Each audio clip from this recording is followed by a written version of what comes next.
Ah, fuck.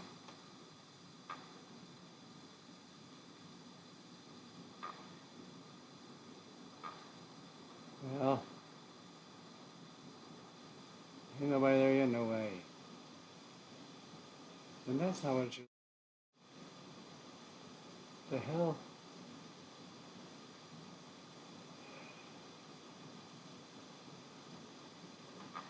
What?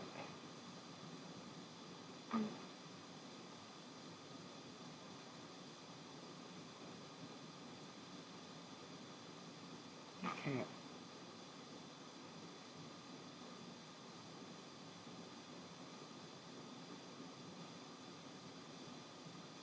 That doesn't make sense.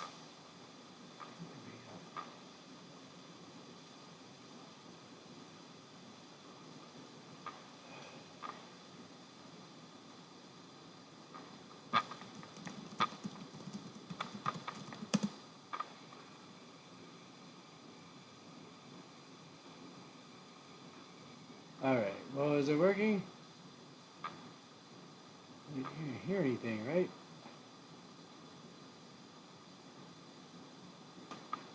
Lost the fucking...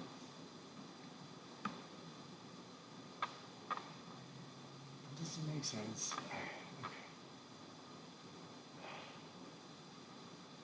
I think you can hear me, but you can't see me. That doesn't make any goddamn sense. Hold on.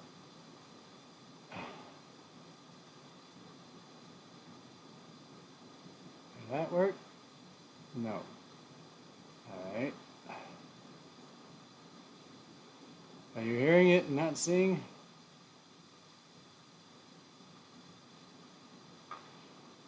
What? It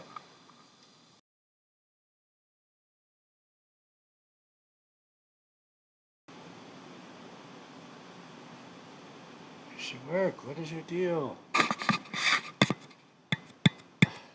Come on, man.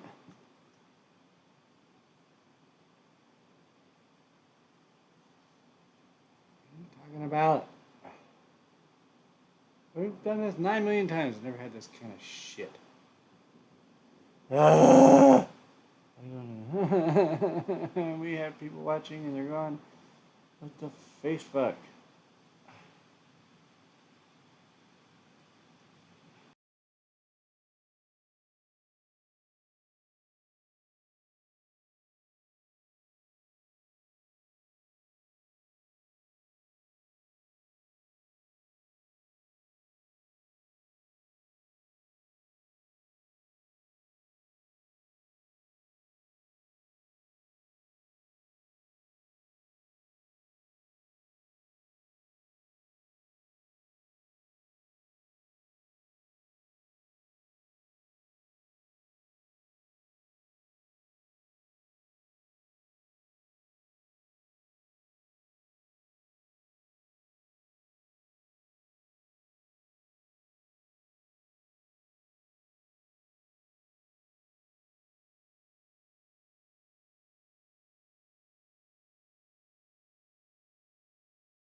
All right. Can you hear that? Yes, you can hear that. I don't know what the heck.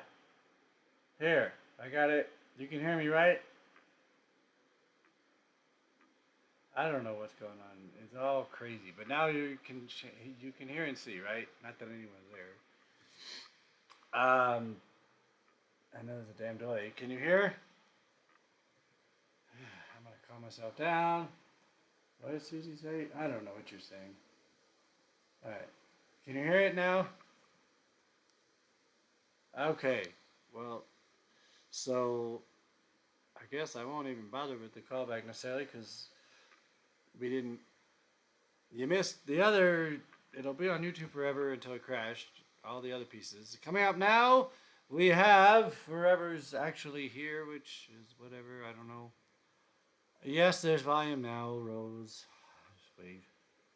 I don't know. I'm gonna cry.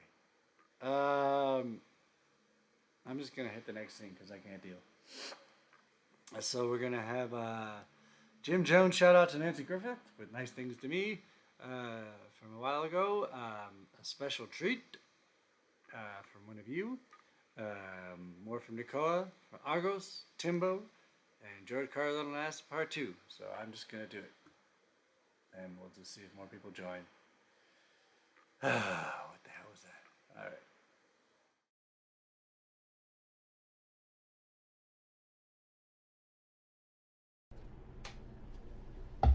So my friend Stephen Jules Rubin, who hosts some musical stuff and some theatrical stuff up in Santa Fe, has a radio program, and just an all-around good guy. And he works on Wednesday nights and often doesn't get to watch this until the next day. But he had asked a favor of me. He does at the end of the month. Each month he does puts together a special Follies thing that he puts online, and people send in videos, and I've been doing that for quite some time. And he asked me if I had any, as Bob Yoho pointed out, Tom T. Hall passed away just last week, and we also lost the great singer-songwriter Nancy Griffith, a Texas girl, and he wanted to know if I had anything by either one of them, and I'm going to do a song. Nancy didn't write it. It was written by Bill Staines, who Dave Levinson and Margaret Kroll have hosted in their house for a house concert, and good Lord willing the creek don't rise, maybe again this October they'll get to do it, depending on how things play out. But anyway, Bill Staines wrote this song, but Nancy Griffith was the first person to record it, and I always think of her when I play this song, as well as Bill, of course. And it's just tragic that we lost her. She was only 68, which depends on where you're sitting as to how old that seems. Seems kind of young to me. And I saw Nancy from the very beginning of her career at the Kerrville Folk Festival, from the time that she was a new folk winner in 1978, and then came back and played the festival many times. And I think people recognize when, like Bette Midler's version of a song from a distance that was written by the great singer-songwriter Julie Gold, won the Grammy. And so when Julie Gold got up to accept her Grammy, the first person she thanked was Nancy Griffith, because Nancy had been doing her song for years. And so anyway, this is for Nancy Griffith.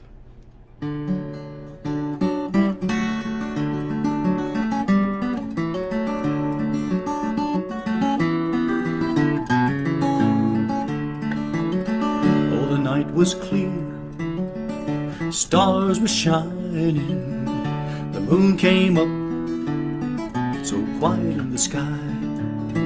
All the people gathered round while the band was a-tuning. I can hear 'em now, playing Coming Through the Rye. She was dressed in blue, she looked so lovely, just a gentle flower of a small town girl. Then he took her hand, they danced to the music with a single smile. She became his world, and they danced all night to the fiddle and the banjo, their drifting tunes seem to fill the air. So long ago, but they still remember how they fell in love at the Roseville Fair.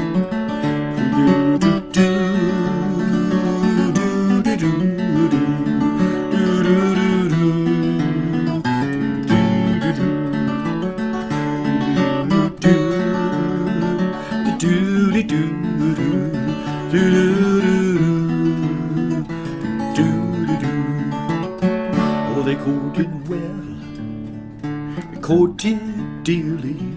They rocked for hours in the front porch chair. Then a year went by since the night that he met her, and he made her his at the Roseville Fair. And they danced all night to the fiddle and the banjo. The drifting tunes seemed to fill the air. So long ago, but they still remember how they fell in love at the Roseville Fair. So here's a song for all you lovers. Here's a tune that you can't share. They dance all night, the fiddle and the banjo, the way we did at the Roseville Fair. It's just the way they did at the Roseville Fair.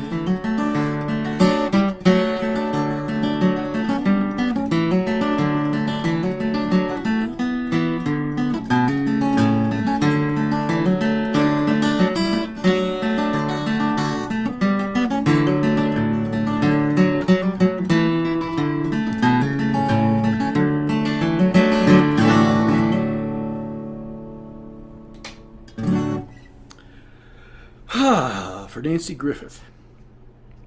I didn't really know her personally, but I did have the pleasure of being part of the songwriter school at Kerrville Folk Festival back in the 80s, and Nancy was on the faculty, and she was just a real special person, and very helpful too, very, very helpful, very straightforward and honest, and a little blunt, but you know what? I mean, if you're a songwriter, you need that. You need people who don't just go, "Oh, that's wonderful." They say, "No, you know what? This could be better," and she was great with that. So, yeah, Richard, "Love at the Five and Dime." What a wonderful song. Thank you, Tom.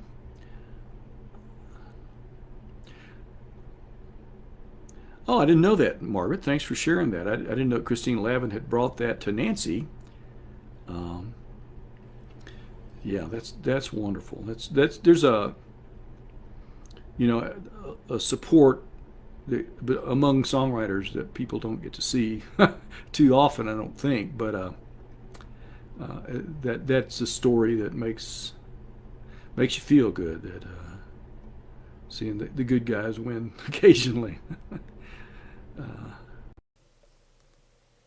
'Twas the night before Julesworks, and all through the den not a synapse was firing. They were sleeping, you ken. Power strips lay buzzing galore on the floor. King Stanley snoozed gently at his post by the door. Princess Stella slept soundly at the top of her tower. But Jules, where was Jules at this hour? On what errand would Daddy possibly go, with a wind kicking up, and riding it, snow? The brave Reuben auto was nowhere in sight.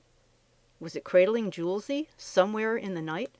No, poor Julesie was shopping in store after store. With an armload of bags, he sought just one thing more. "There's one thing I want, but the cashier's a grouch. I wish I was home on the couch." The snow settled higher upon the road home. The car shivered in it from rooftop to chrome. One last store, and Jules saw by the lighted interior no cat food left but what he deemed inferior. And what Stanley and Stella would say when they knew what dreck was for dinner, oh, but what could he do? It took all his might and his skill to survive, to aim that car home, and then finally arrive. Stella's nose twitched, and she bounded up first. Stanley rose just in time, because in Daddy burst. The wintry wind howled loud through the den, until Daddy got the door fastened again, not before grabbing the bags, one and all, and strewing the loot from threshold to hall. There were blankies so fluffy the kitty sank in. There were stuffies so lovely they were like kitty kin, and flowers to sniff, with petals for eats, junk mail to crumple and kibbles for treats. There were T-shirts and whiskey, coffee and socks, catnip and pillows, and bestly, a box. Stella stalked that with her tail in the air. Stanley made bread in a new blankie lair. Jules took a deep breath and took off his coat, and downing 3 quick ones, he started to float. "Late dinner," purred Stella, who went to her nip. "Late dinner," mewed Stanley, whose tum did a flip. He walked to the cans on the floor where they fell, examined the labels, and began to raise hell. No, he didn't. He only walked back to the door, and lay down, full faith in Jules evermore. The screen before Stella and Jules fixed on Hayes. They drifted to music. Stanley seemed in a daze, but his keen brain was envisioning ecstasy. Guess what treats might be on their way. Do I see you, P.S.? Outside, festive lights and festive flags flying. Inside, a king started up his glad roar, crying, "Packages, Daddy! Fancy feast at the least!" Jules struggled awake, and he sprang to his feet. But there were 2 trucks! Stella cooed, "Dibs!" And Stanley was already looking at bibs. A hobbit's holiday, seafood for dinner! And never mind canned, DoorDash was the winner. The drivers were tipped till they danced out of sight. Jules cried, "Lobsters for everyone!" And to all, a good night. Hello! We are 6 feet apart. That's the name of our band. If you didn't see the other videos. And some other things that I probably was going to say. This is a song in honor of Elijah McLean.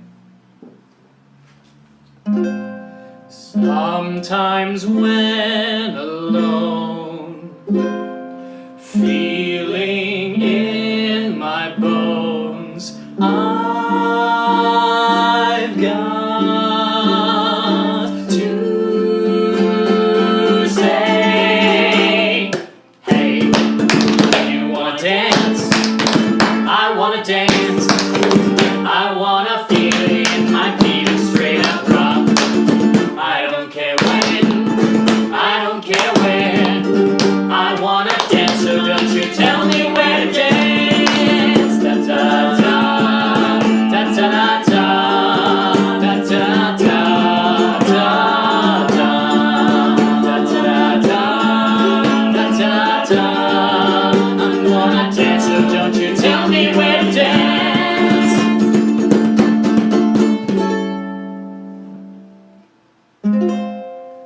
I don't give a damn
dance.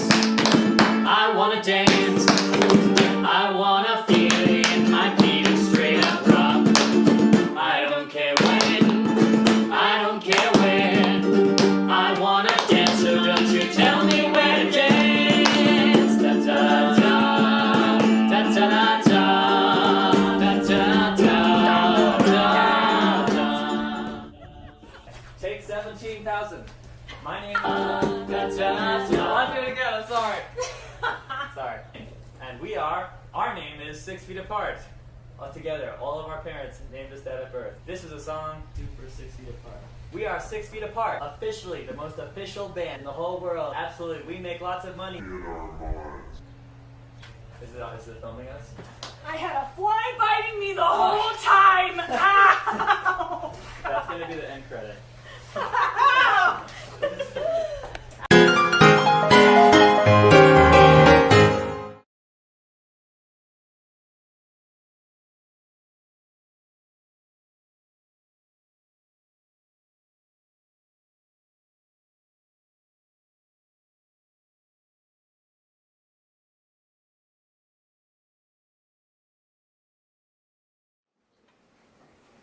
Little tree, little silent Christmas tree. You are so little. You are more like a flower. Who found you in the green forest? And were you very sorry to come away? See, I will comfort you because you smell so sweetly. I will kiss your cool bark and hug you safe and tight, just as your mother would. Only, don't be afraid. Look, the spangles that sleep all the year in a dark box, dreaming of being taken out and allowed to shine. The balls, the chains, red and gold, the fluffy threads. Hold up your arms, and I will give them all to you to hold. Every finger shall have its ring, and there shall not be a single place dark or unhappy. And then, when you're fully dressed, you'll stand in the window for all to see, and how they'll stare. Oh, but you'll be so proud. My little sister and I will take hands, and looking up at our beautiful tree, we'll sing and dance. Noel! Noel! How do you say? Ah, yes. This must be the oasis that they talk of. Thank you. I sleep now. Forever.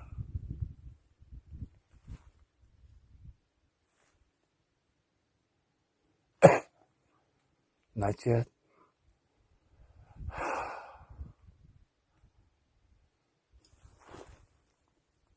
Not yet.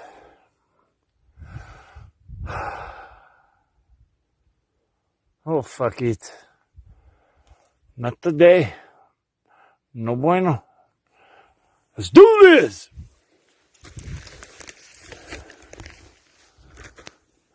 I was born a handball ranger. Live life and hide in danger.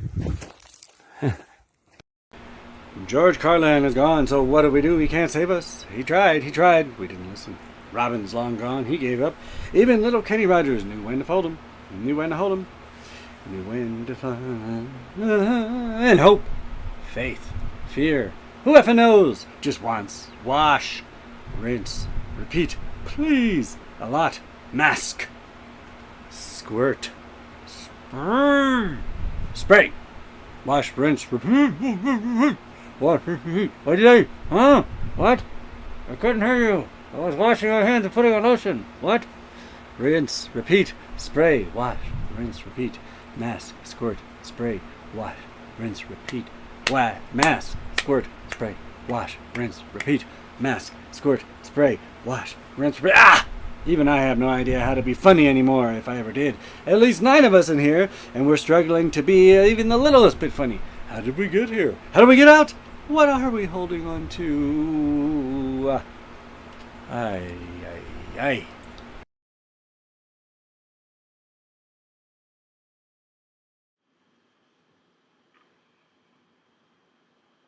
Well, is it working at least this time, or do I have to reset everything?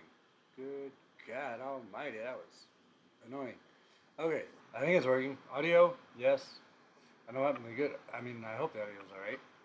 Okay, so that was for piece 2, whatever. Part 2, scene 2, scene 1 in this part. If I did it together or not, who knows. Anyway, Jim Jones, back in August of last year. Nancy Griffith, 2021. Roseville, with a shout out to us from his live stream that he's still doing every Wednesday pretty much. On his Facebook, Jim Jones.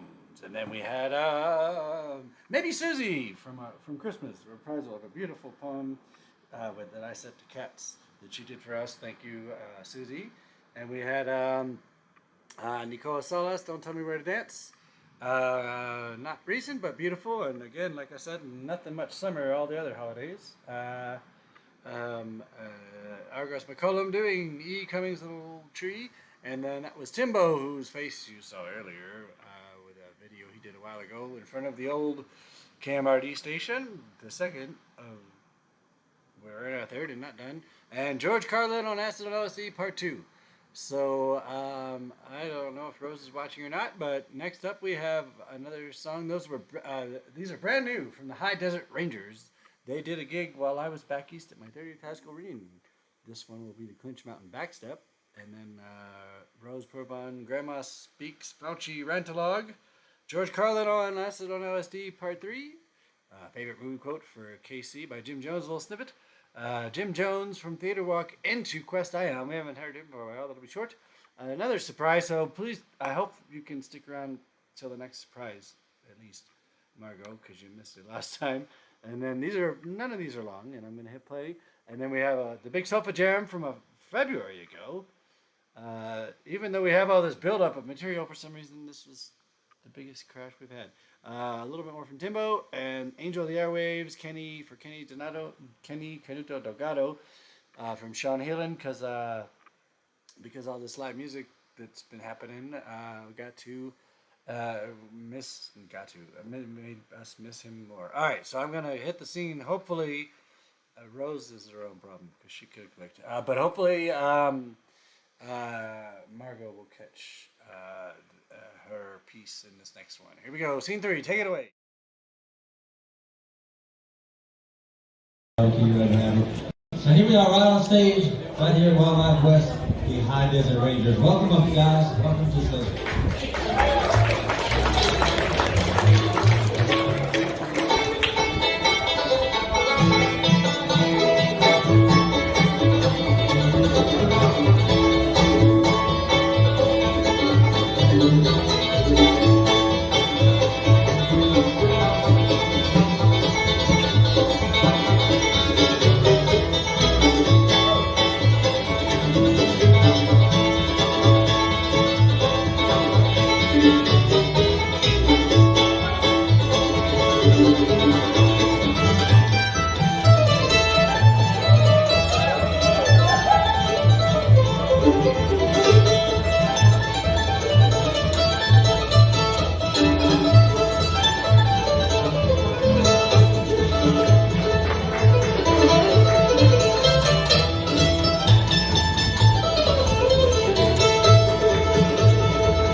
Right. The recording is in progress, and so am I. And so is the wonderful Anthony Fauci. I'm going. Thank you, Red Hammer. So here we are.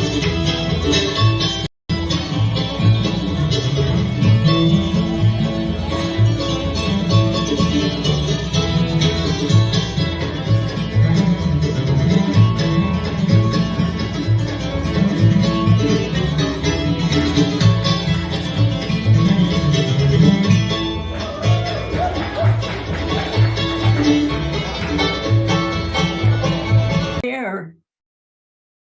Right.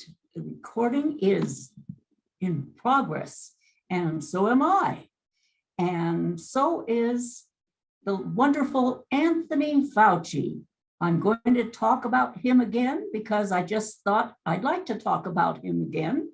He was in the news, but you'll have to wait till I'm finished with the other things I'm going to say about him before I get to why he was in the news. But I'll get to it eventually. And when I say getting to it, I already complained to Jules that I had too much paper and printing happening for this darn thing, because this is the kind of stuff that you get about Fauci when you go on Wikipedia. And this is just part of the awards and things that he's gotten over the years. I think there's a whole other page, but you can't read that anyway, so what the heck. But do you know that he had a whole impressive life before COVID-19 even showed up? That's because he was our government's person dealing with the AIDS epidemic before anybody even knew to call it AIDS or what it was. And so he was up the creek as far as, oh, that's better. I'm seeing my face. Don't notice that, please. Anyway, he was a big shot with the AIDS situation before even anybody knew they should call it HIV/AIDS. And he, of course, had somebody to deal with again, just like he had somebody to deal with COVID. You might know who it was he had to deal with. I try not to mention his name. And right now, Jules is making a face. He knows who I'm talking about too.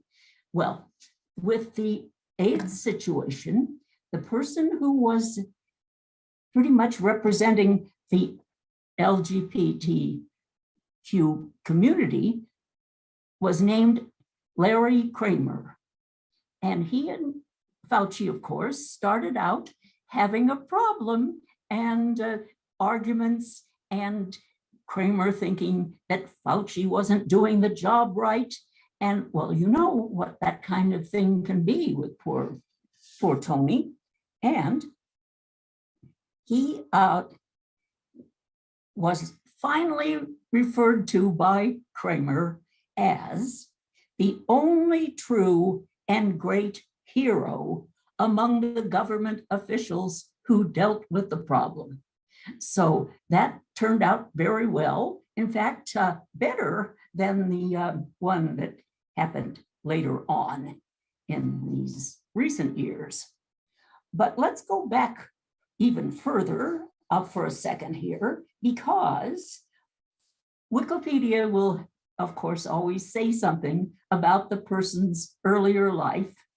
And I think I heard this one before I even looked at Wikipedia, that Fauci was the captain of the basketball team. And they say in Wikipedia, kind of strange since he was only 5'7", but I think he had this big personality at that time also. And that's what you need for basketball? Well, I'm not sure, but that's what he had anyway. So we brought him up with the AIDS epidemic, and finally knows that he and the man in charge got along very well, and he was noted as the only true and great hero of the problem. So, of course, he was feeling that he could go along with working for Trump. And as of March of 2020, he was heading the group that was looking into the COVID-19 situation. And he was telling people that they did not have to wear masks.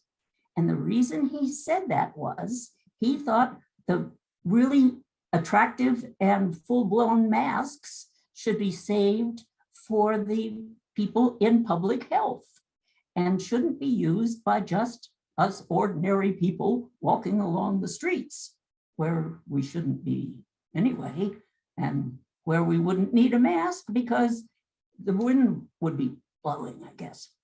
Anyway, he said that, and Trump remembered that of about all of the things that Fauci said in the early days of COVID-19. And so he could say later on, well, Fauci was always wrong. You remember what he said about not wearing masks. Well, that wasn't exactly what he said about not wearing masks. But anyway, they went on to have a few more difficulties, of course, with getting along. And so Trump said that Fauci is always saying something that is wrong. And he mentioned that he was getting death threats, and it wasn't just him, it was his wife and his daughters as well. I think if you've been watching the hearings, you know about really ordinary people getting death threats too. So he was concerned, Fauci, about the ongoing protests against police brutality because of complaints about people being bothered by them too. But mainly, he was trying to deal with the media appearances that kept getting scheduled all the time. And in July of 2020, Trump contradicted Fauci's comments describing the dire situation in the country. Tony said, "Dire situation in the country." Trump said, "I think we are in a good place. I disagree with Fauci." Well, that went on for a while, of course. And so Fauci tried standing on the sidelines so that he wouldn't be right in the line of fire of Mr. Trump. But he found out that Trump was following almost anything that Fauci had to say. At one point, Fauci told the media that he could not imagine that anybody could be doing more than the administration as far as COVID-19 was concerned. Now, he had to go back and explain that he was talking about the whole organization, not President Trump when he said that, but President Trump took the accolade as his own problem. No, his own good thing. Oh dear. All right. So let me move along here to July 15th of 2022. I definitely have moved along. At that point, Fauci told the media that he would resign if Trump got reelected and was going to be president again. Wikipedia wrote that down. Probably Trump did too. But that is not the time and place that Fauci really got back in the news and got my attention again. On June the 15th, he had one of those usual tests that anybody involved with the epidemic have to have. And he tested positive for COVID. Oh dear.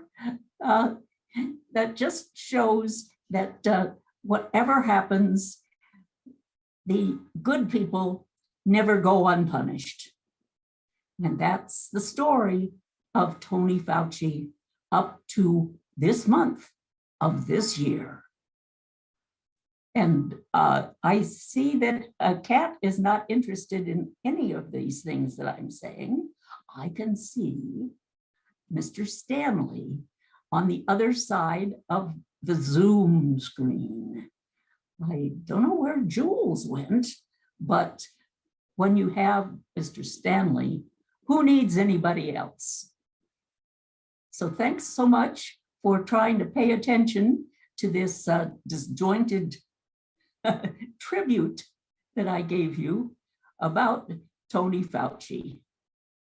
What are we holding on to? I don't know. Trying to be funny. The serious sewer always seems to pull us in its gutter gravity vortex, spinning away from love, smiling laughter into the Jane corporate crap. Follow, obey. We have to wash it off, rinse, repeat, flush the corporate government viral bleep out as best we can, and even masked. Keep our hearts honest. Keep our hearts honest. Let them laugh, cry, bleed, I don't know. Or will we die inside while staying alive? As bad as everything's been on the surface, and 2020 it went from worse to worser. And yet, the moon still rises. We have to hold on and giggle, tickle, feel, even if it's without touching. No touching. I don't know who's going to save us or even help us. The government, as Roger Waters would say, should I trust the government? Anyway, that's almost funny. Do we even have a government? I don't know. Not really. No. I just see a bunch of corporate goons, opportunists, and half-twits. Mad people that make us madder with their mad shh. You wrote a script? Follow it. Or did I? Hey, the more we test, the more we find out bad things. So should we stop testing? Stop caring. Stop laughing. There's a trick somewhere. I don't know if it's a switch. I'm certainly not the one with the answers. Never have been, never will be. Not me. Me neither. Nope.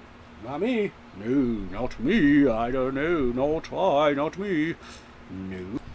No, me neither. Nope. Wasn't me. Was it you? No, wasn't me. I don't know. Who could it be? I don't know. What should we do? It certainly wasn't me. Oh, who was it? Was it you in there? You got the answers? I ain't got no answers. Who got the answers? Who got the answers? Well, I don't know who has the answers. I don't know. I can't understand. No, man, I can't help. I can't help. We can't help. We try to understand, be helpful, care. But we're just in here ourselves, huddled, trying to laugh. We cry, but it's so hard. And we're just trying to let it all out. Well, keep it in. Trying to keep on keeping. Sorry, I was supposed to be funny, but I don't know what's funny. I don't know how to be what I'm not. One cannot try to be. So laugh at me as you wish. I'm trying to cool off, lighten up, and laugh too. Well, we must be going, meow. Life matters. Well, I thought that was great. What'd you think, Buster? Well, isn't it time for you to go home and put your mask back on? Oh, right. Sorry. It's still Corona times.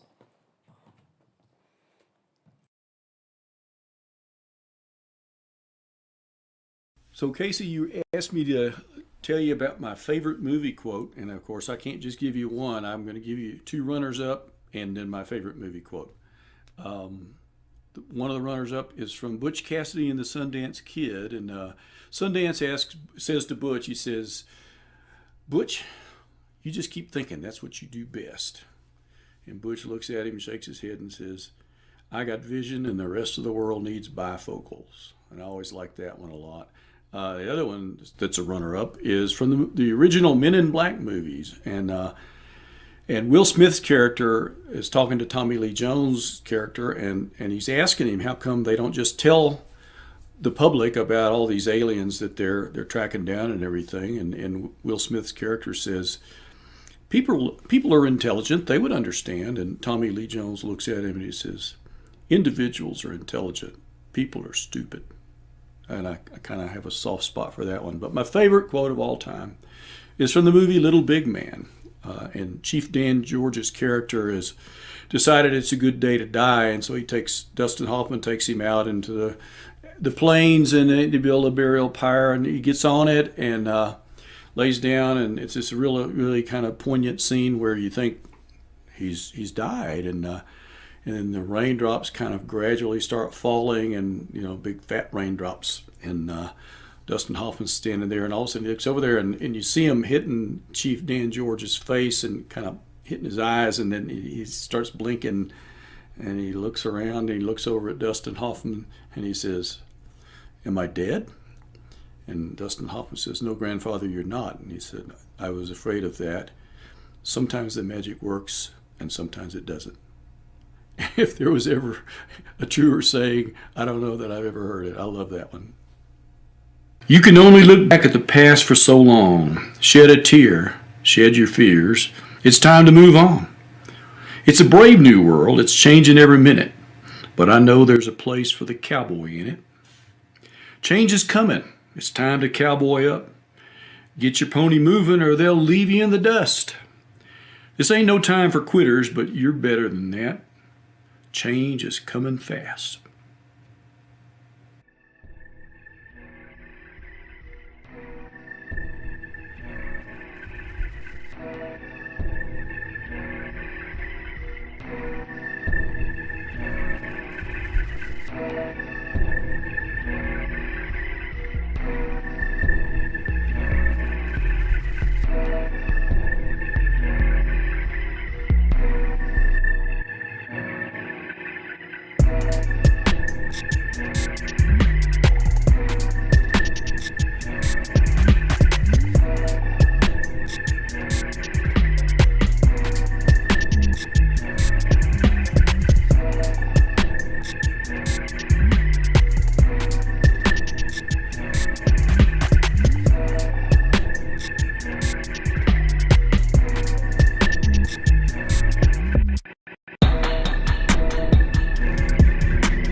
Hi, Jules and Julesworks. This is Margot Cole. I'm going to be doing a dramatic reading of a piece called Anxiety by Sue Marabayam.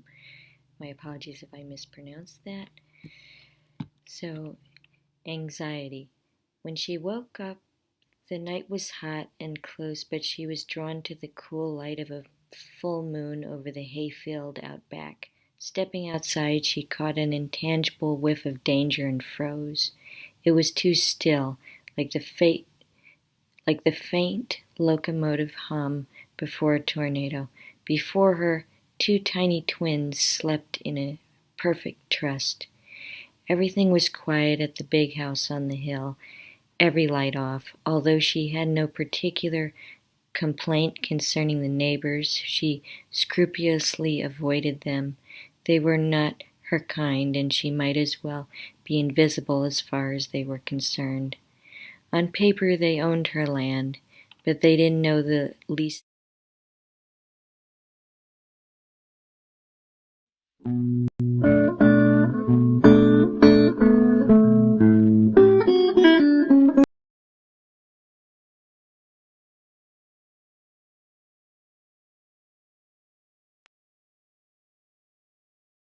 Thank you, and so here we are right on stage. Share the Zoom screen. What are we holding? Well, we must be going, meow. Life. Well, I thought that was great. So Casey, I love that one. You can only look back.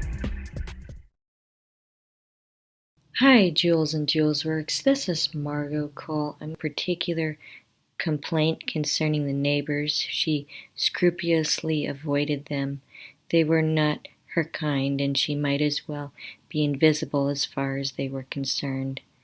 On paper they owned her land, but they didn't know the least thing about it or care. At any time they might take away everything she had treasured and worked for all of her life without ever acknowledging her stewardship or achievements, or even the fertility of the soil. The things that meant everything to her had no value to them, but her security was in a higher power. Her worries sprung from her daily reality. Was there food, water, shelter, and safety for her family? Then she was content.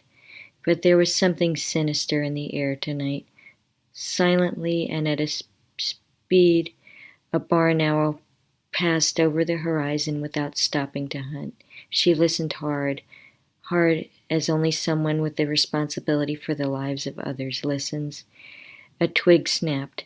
Large shadows stepped out of the trees, deer a small herd.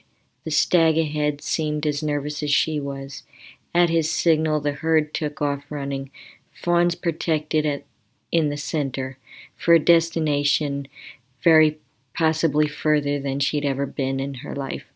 Suddenly the moon was gone. She was blinded by immense headlights. Her heart pounded as the roar of the iron behemoth and the stench of its behemoth engines sent her like a shot to her quivering babies. She embraced them shuddering. Now she knew what was happening. Tomorrow the hay and the wildflowers and anyone trapped within them would lay flat and lifeless. The field giving no more shelter, no food, no pleasure. There would be more noise and the stench of relentless killing as the hay was turned into a big, dense, flammable bricks, as she sometimes recalled in nightmares. Just as the land would begin to recover and bobwhites and butterflies returned, it would happen again. The babies whimpered as their world shook. She comforted them with milk. She would forage briefly in the morning before the sun rose and dogs appeared. Life seemed to get a little bit more difficult as each year went by. She had rolled gleefully downhill again and again with her parents and siblings, but the hill, too, had been flattened with their time, and there was nowhere else to play those games. The stream they had delighted in was gone. More often than not, they drank from a trough now, fearing as far as the frog pond toward the house, lest they be seen. The woods had dwindled, and many creatures that depended on the woods were gone. But there were grubs and clover in place. Her children might quietly thrive, and it would soon be time to hibernate. The groundhogs and their more numerous cousins, the squirrels, would survive here a while yet. So that was the piece, and if you want to see more pieces, I would suggest continuing to watch Julesworks, checking out teatroparaguasnm.org, and if you want to see more of my work, you can check out cryptvideoproductions.com. Bye.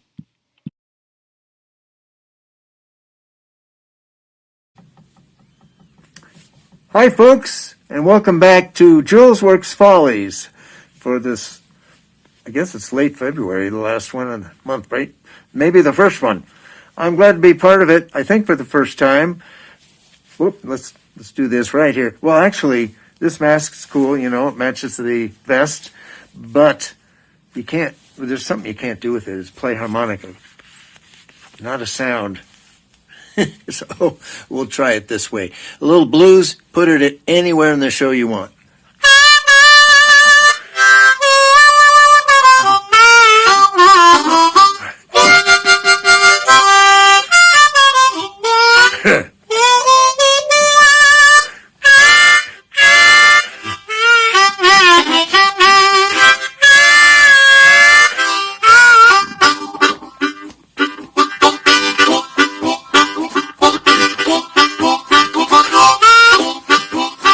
Yeah, come on down.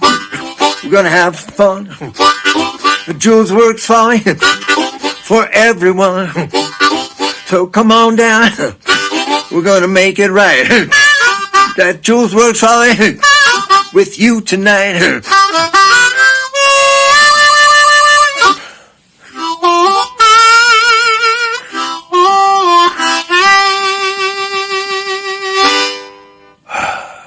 All right, have fun at the show.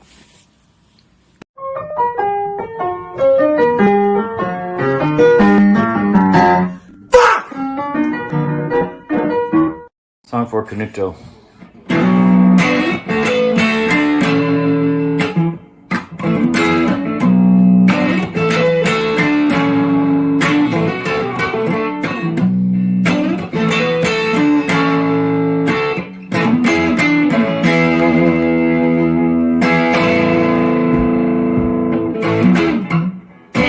Always in the morning,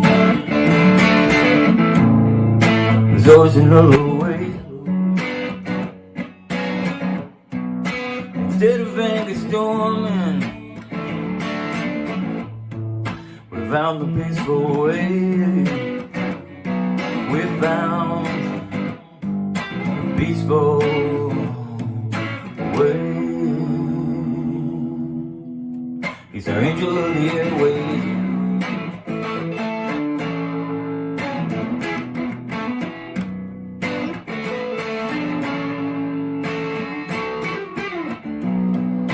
I was a gringo, he a brown beret. We came from other worlds though, became friends anyway. We became friends anyway. He's our angel of the airways.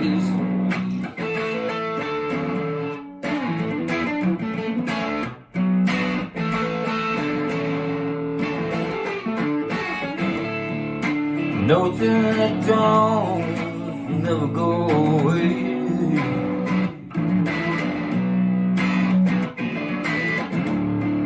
When I feel alone, I know you're backstage. It's our angel of the airways.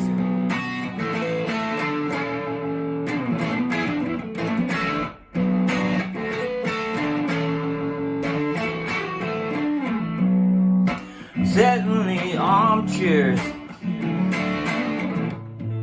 for many golden days. Record player prayers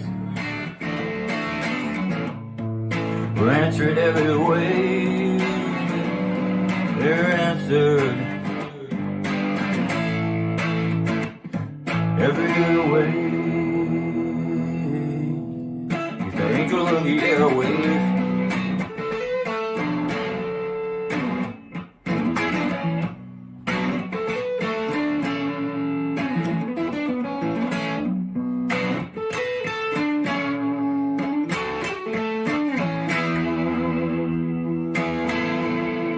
The angel of the airways.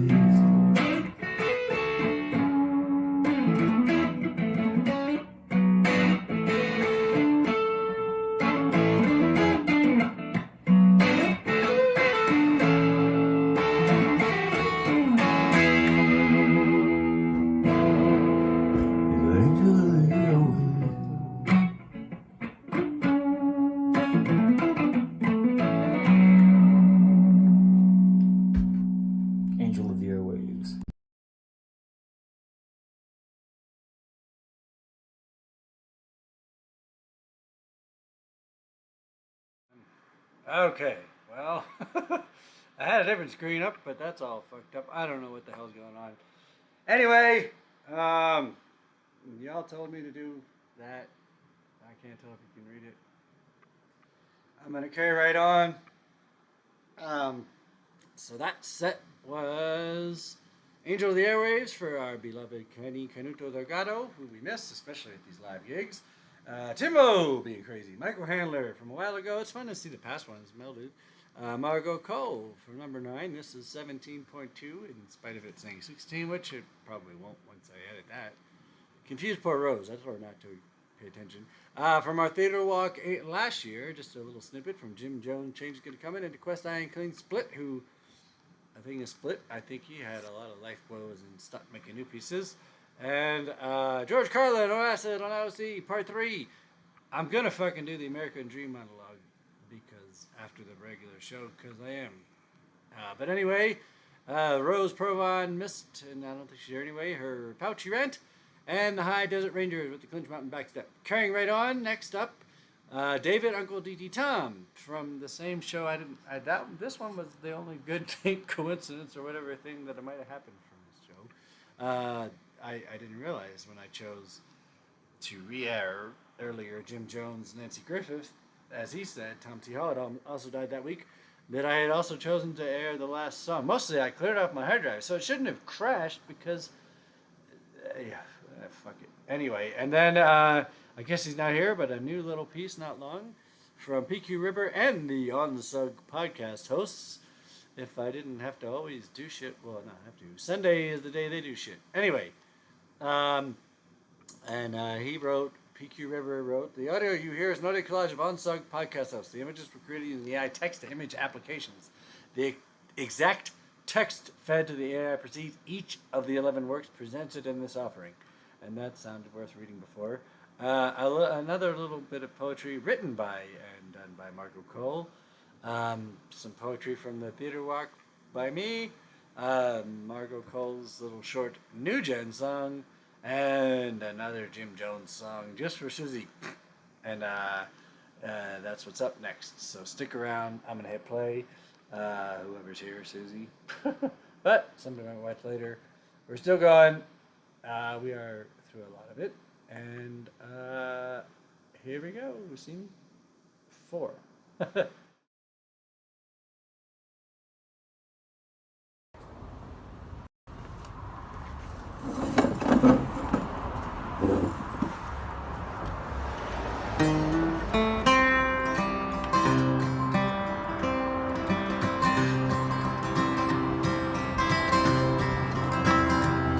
For a long time now, I've been trying to make a go, picking and singing on a bluegrass show. I've traveled far with a little bit of pay, sold all out oats, I didn't make much hay.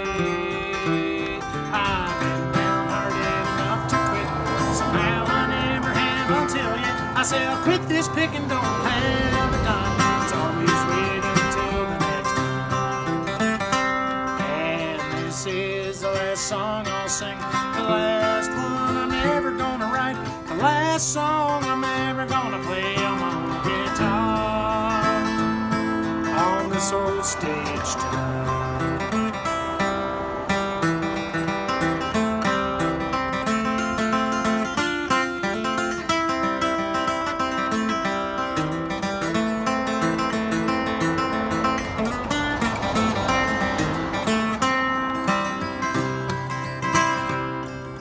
I think I'd quit to never play no more. Some long-haired guy knocks on my door. It don't take long till I'm back on the go, 'cause one of his clowns wouldn't make the show. We'll live in cheap hotels and ride big fine cars. We're way back to smoke a long cigar. The steaks we eat are the ground up kind. They hold me over just one more time. And this is the last song I'll sing, the last one I'm ever gonna write, the last song I'm ever gonna play on my old guitar on this old stage tonight.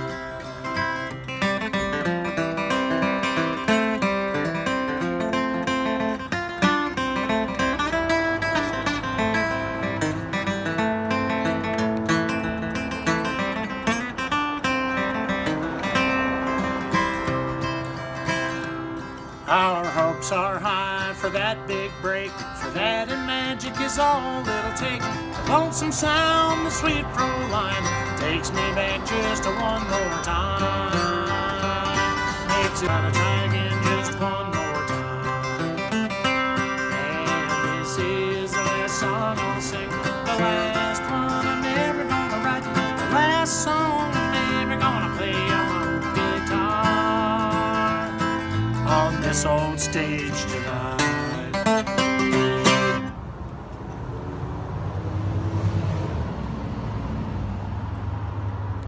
It's odd. I don't know. It's a phenomenon, I guess. To start with, I'd like to emphasize something that I am permitted to see because I am still primitive or intelligent or in a state of maladjustment. It seemed like a good idea, but the company that ran it was really kind of dysfunctional as far as I could tell, and kind of ruined the whole thing. I don't care about all that. I just want you to tell me the news. It's getting so confusing. Just weather that you couldn't hardly walk through without falling down wet. But anyway, that's not what I want to complain about today. That's not true. I did have a shoe that you could fit something inside. It was my feet. Really, this was fine with me because I liked being there. We'll get to that in a moment, but The effect is stated to have been almost instantaneous death, unquote. So there's a whole dynamic there between the whole social thing as well. And I found myself at a loss. I mean, for what it is, it's I think it's pretty good. Always a mixed bag of stuff there. Because of these evil circumstances, the best adaptation was to laugh the whole thing off. News is awful. Hi, Jules and Julesworks. This is Margot Cole, the director of A Stroke of Endurance. I wanted to share some poetry with you, and fortunately I couldn't find some of the ones I wanted to share, but I did find some. And this first one was a response to some poem or something that I had read at school years ago. And it goes, "Roses are red, violets are blue, my heart only beats for you. Your eyes are like a green jewel. Sometimes people don't think you are beautiful, but I always do. My heart only beats for you." And the other one that I wanted to share, I made up when I was writing my film Stroke of Endurance. It was like a few things that I would say in my head about what the film was about. And it goes, "Hey, I have something to say. Friendship is what community college is about. I thought students and professors were different until a professor with a stroke showed me another way." So I hope you enjoyed that. If you want to see more poetry, I would suggest you check out teatroparaguasnm.org or the Zerb channel that Teatro Paraguas has. They have poetry that is really fantastic.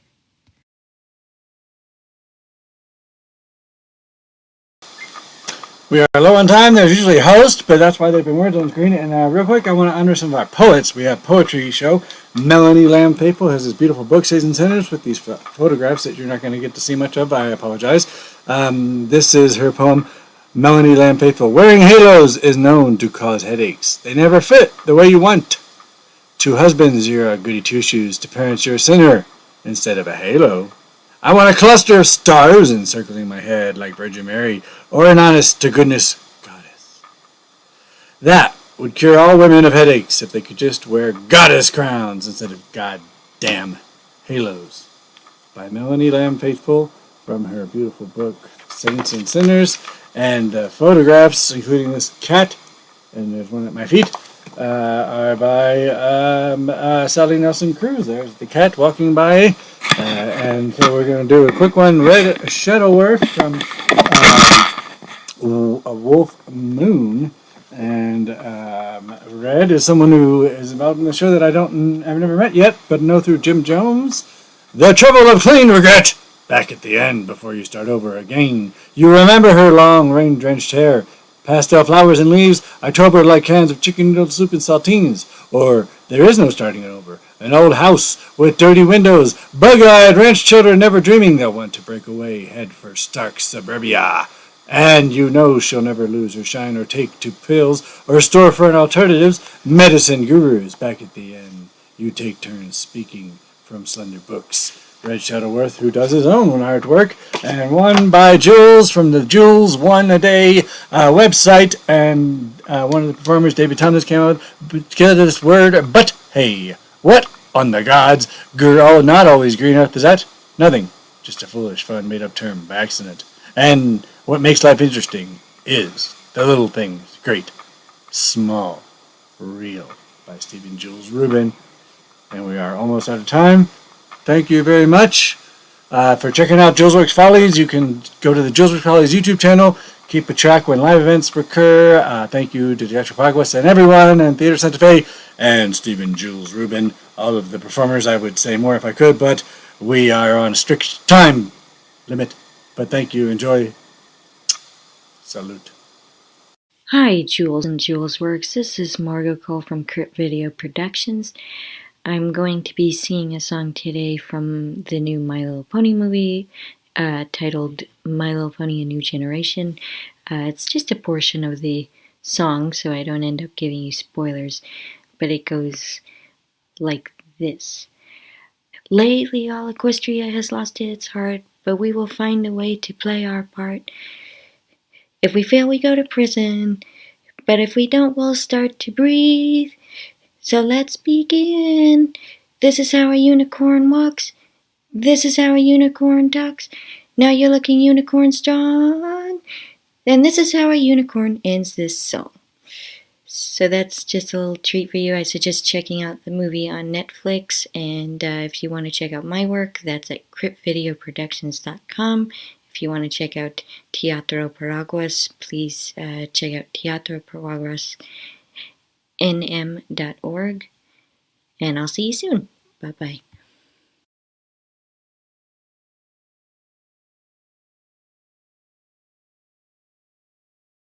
What I should and more importantly should not eat. You know, by golly, I'll just name them, those darn vegetarians. and I felt like as a songwriter with a social conscience, I needed to address this. I am a positive kind of guy. So I like to think in terms of solutions, and this seemed to me to be a win-win, what I came up with. So there's a part for you to sing along with. You'll get the words, it's pretty easy. It's to the tune of Bring It in the Sheaves. If you don't know that, shame on you. So here we go.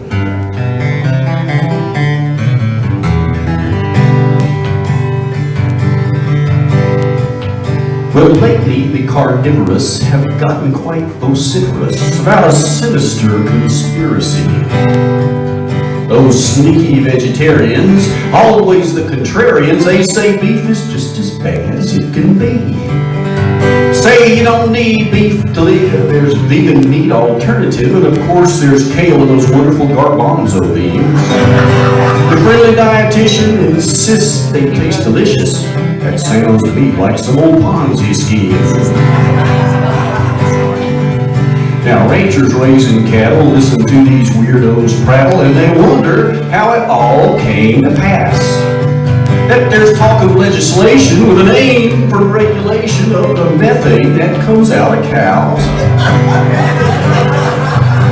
mouth. Yes, it's actually cow burps they're most concerned about. Well, as these folks continue to try to change my menu, I have to say I'm as pleased as I can be. I say let those vegans flourish, let them all be undernourished. That just means there's more meat for me. Here's your part. More meat for me, more meat for me. I love vegetarians cause there's more meat for me.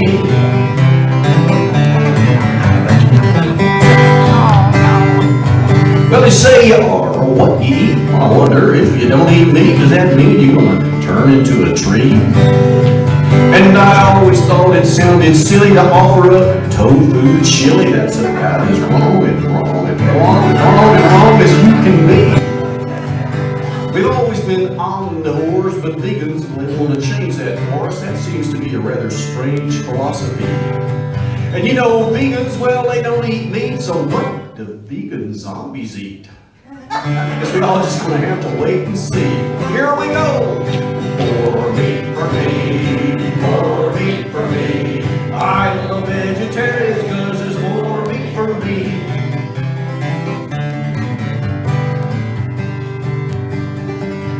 So in the meantime, you can try it to bully me to change my diet, but that ain't happening as far as I can see. So I'll just stick with steak and bacon all the while you're busy making salad. There's more meat for me all together. More meat for me, more meat for me. I love vegetarians because there's more meat. All the vegetarians!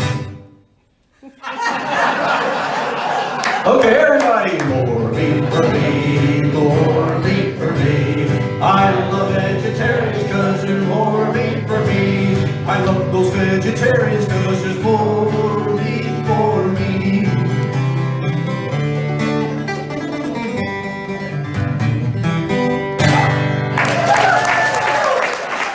That was great.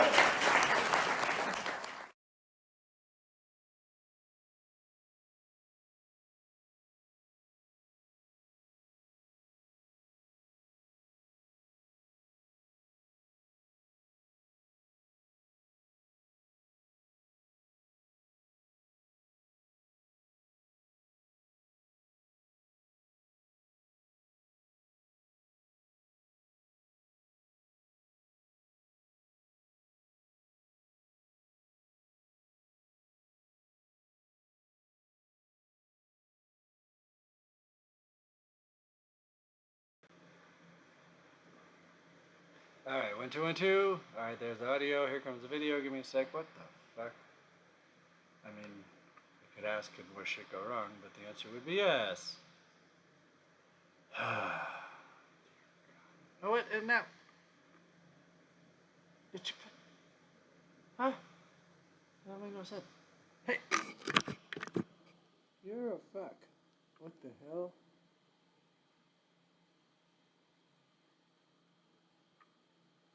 No.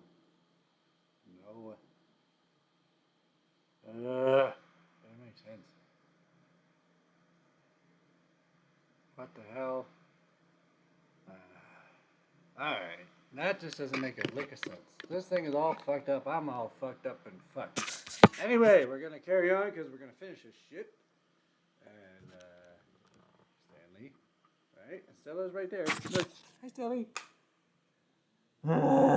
She's on the couch, on the chair. That's her chair. That's her other chair. Anyway, worse than grandmas. Grandmas are cute. Republicans.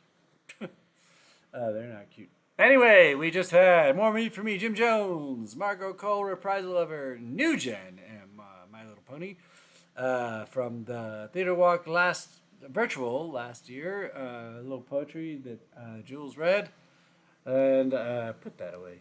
And give me fucking scarves everywhere. Jesus.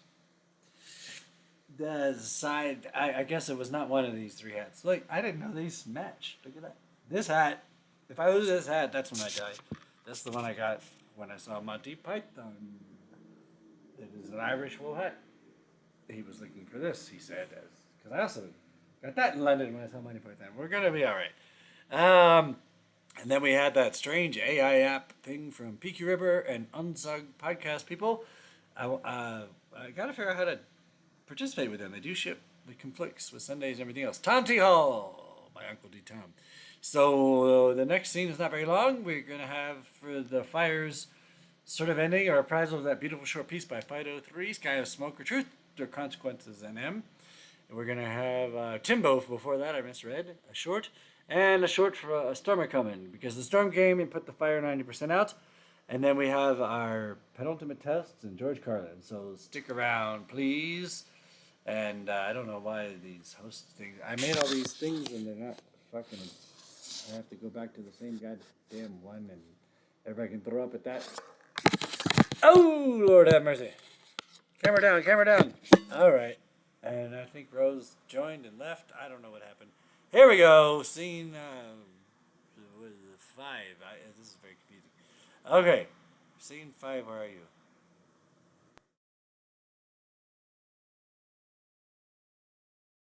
Yes,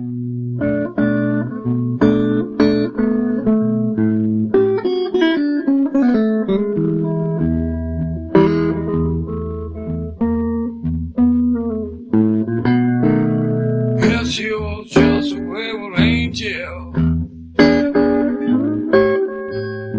out into the sky.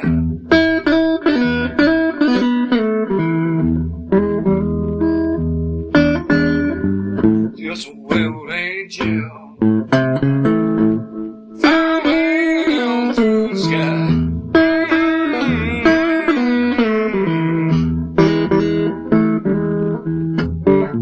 While she ever left me, I'll always wonder why.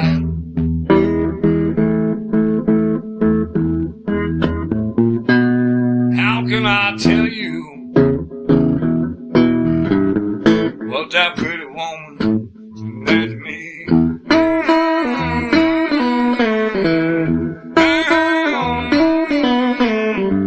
How can I tell you what that pretty woman meant to me?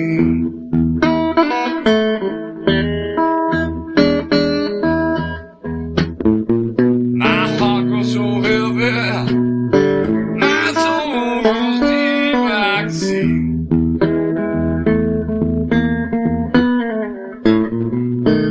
Choke it.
Sitting up on my front porch, overlooking all the trailers, tin chips on their ascalons, big boats with inbred sailors.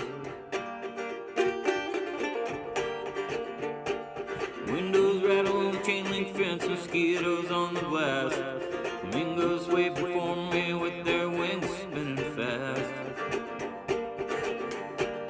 Along came my wife, my haggard old wife, along with the 14 children. If I hadn't told them to leave right then, I'm sure that storm would have killed them. There's a lonely blackbird, she's a lonely black and cold. The storms are coming, gonna kill us all. Lightning lights the cowering dogs, high man the tires. Reaches down its electric arm, sets a tasty freeze on fire. I crawl inside, knock her down, encased between my knees. I crack a can as fast as I can as the storm uproots the trees.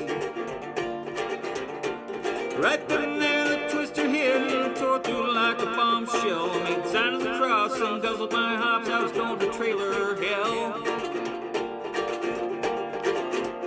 There's a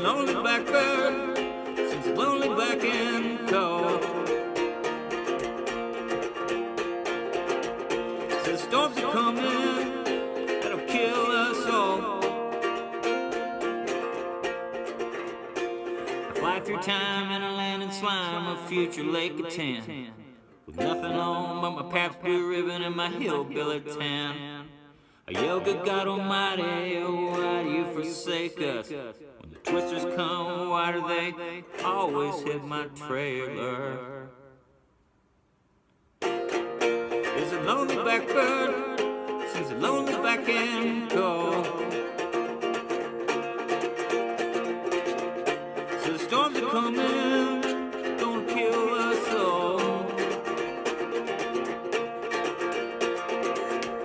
There's a lonely blackbird, sings a lonely black and call.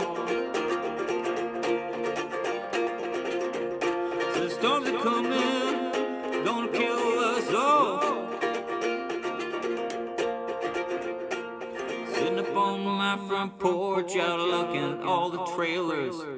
10 ships on their astrolons, big boats with inbred sailors.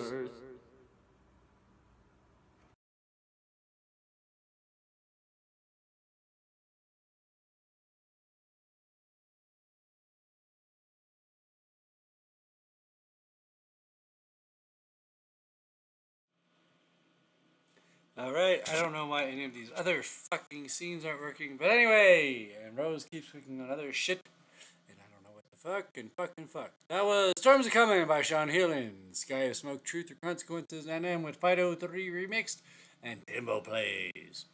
Welcome, Oregon Sunshine. Yes. Costume change, of course. Fuck this camera, fuck everything. Fuck that cord, fuck your mother. Bitch. I'm just kidding. I am hangry, but that's alright. We'll make it. So you might like these shorts. I don't know. I'm a horrible person for saying I missed 2 years ago. I am a horrible person. Anyway, what are you counting down? I don't know. Don't talk to me. I don't know what's happening. Okay, so we are counting down. We have the penultimate Toast finale coming up. That will give me time to do some drugs. With Regina Rest and Jules, I'll be back, and I am going to do a live reading of the George Carlin American Dream speech because I'm gonna fucking rip it up. It's gonna be goddamn verbally violent. So fucking deal with it. Because I'm agitated, I'm gonna let loose.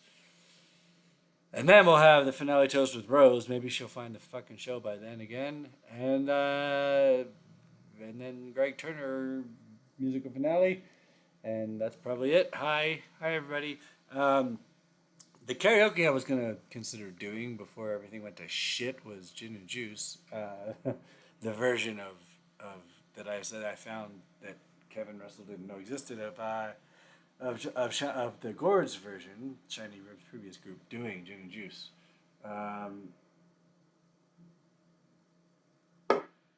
Do some drugs? Is that what you're saying? I will. Nice shirt though, huh? Rawr. Wait. There. George Carlin. Yes, that's gonna happen. Well, you missed George Carlin on Acid by Jules on Acid reprisal from a skit I did. Danette, who did some of you might remember from the live streams, a few appearances from Jeanette Sills before she kept saying she was going to do something and didn't, and I stopped asking. And she was in our live show many times, and that she may do again. She did the Beatrice COVID tips, and then she and her husband started the thing, and I submitted a piece. Who didn't know I existed? I don't know what's happening. You're confusing me. That's my fault for looking. Stanley, I'm trying to get Stanley in the line. I give up. I give up on everything today. Anyway,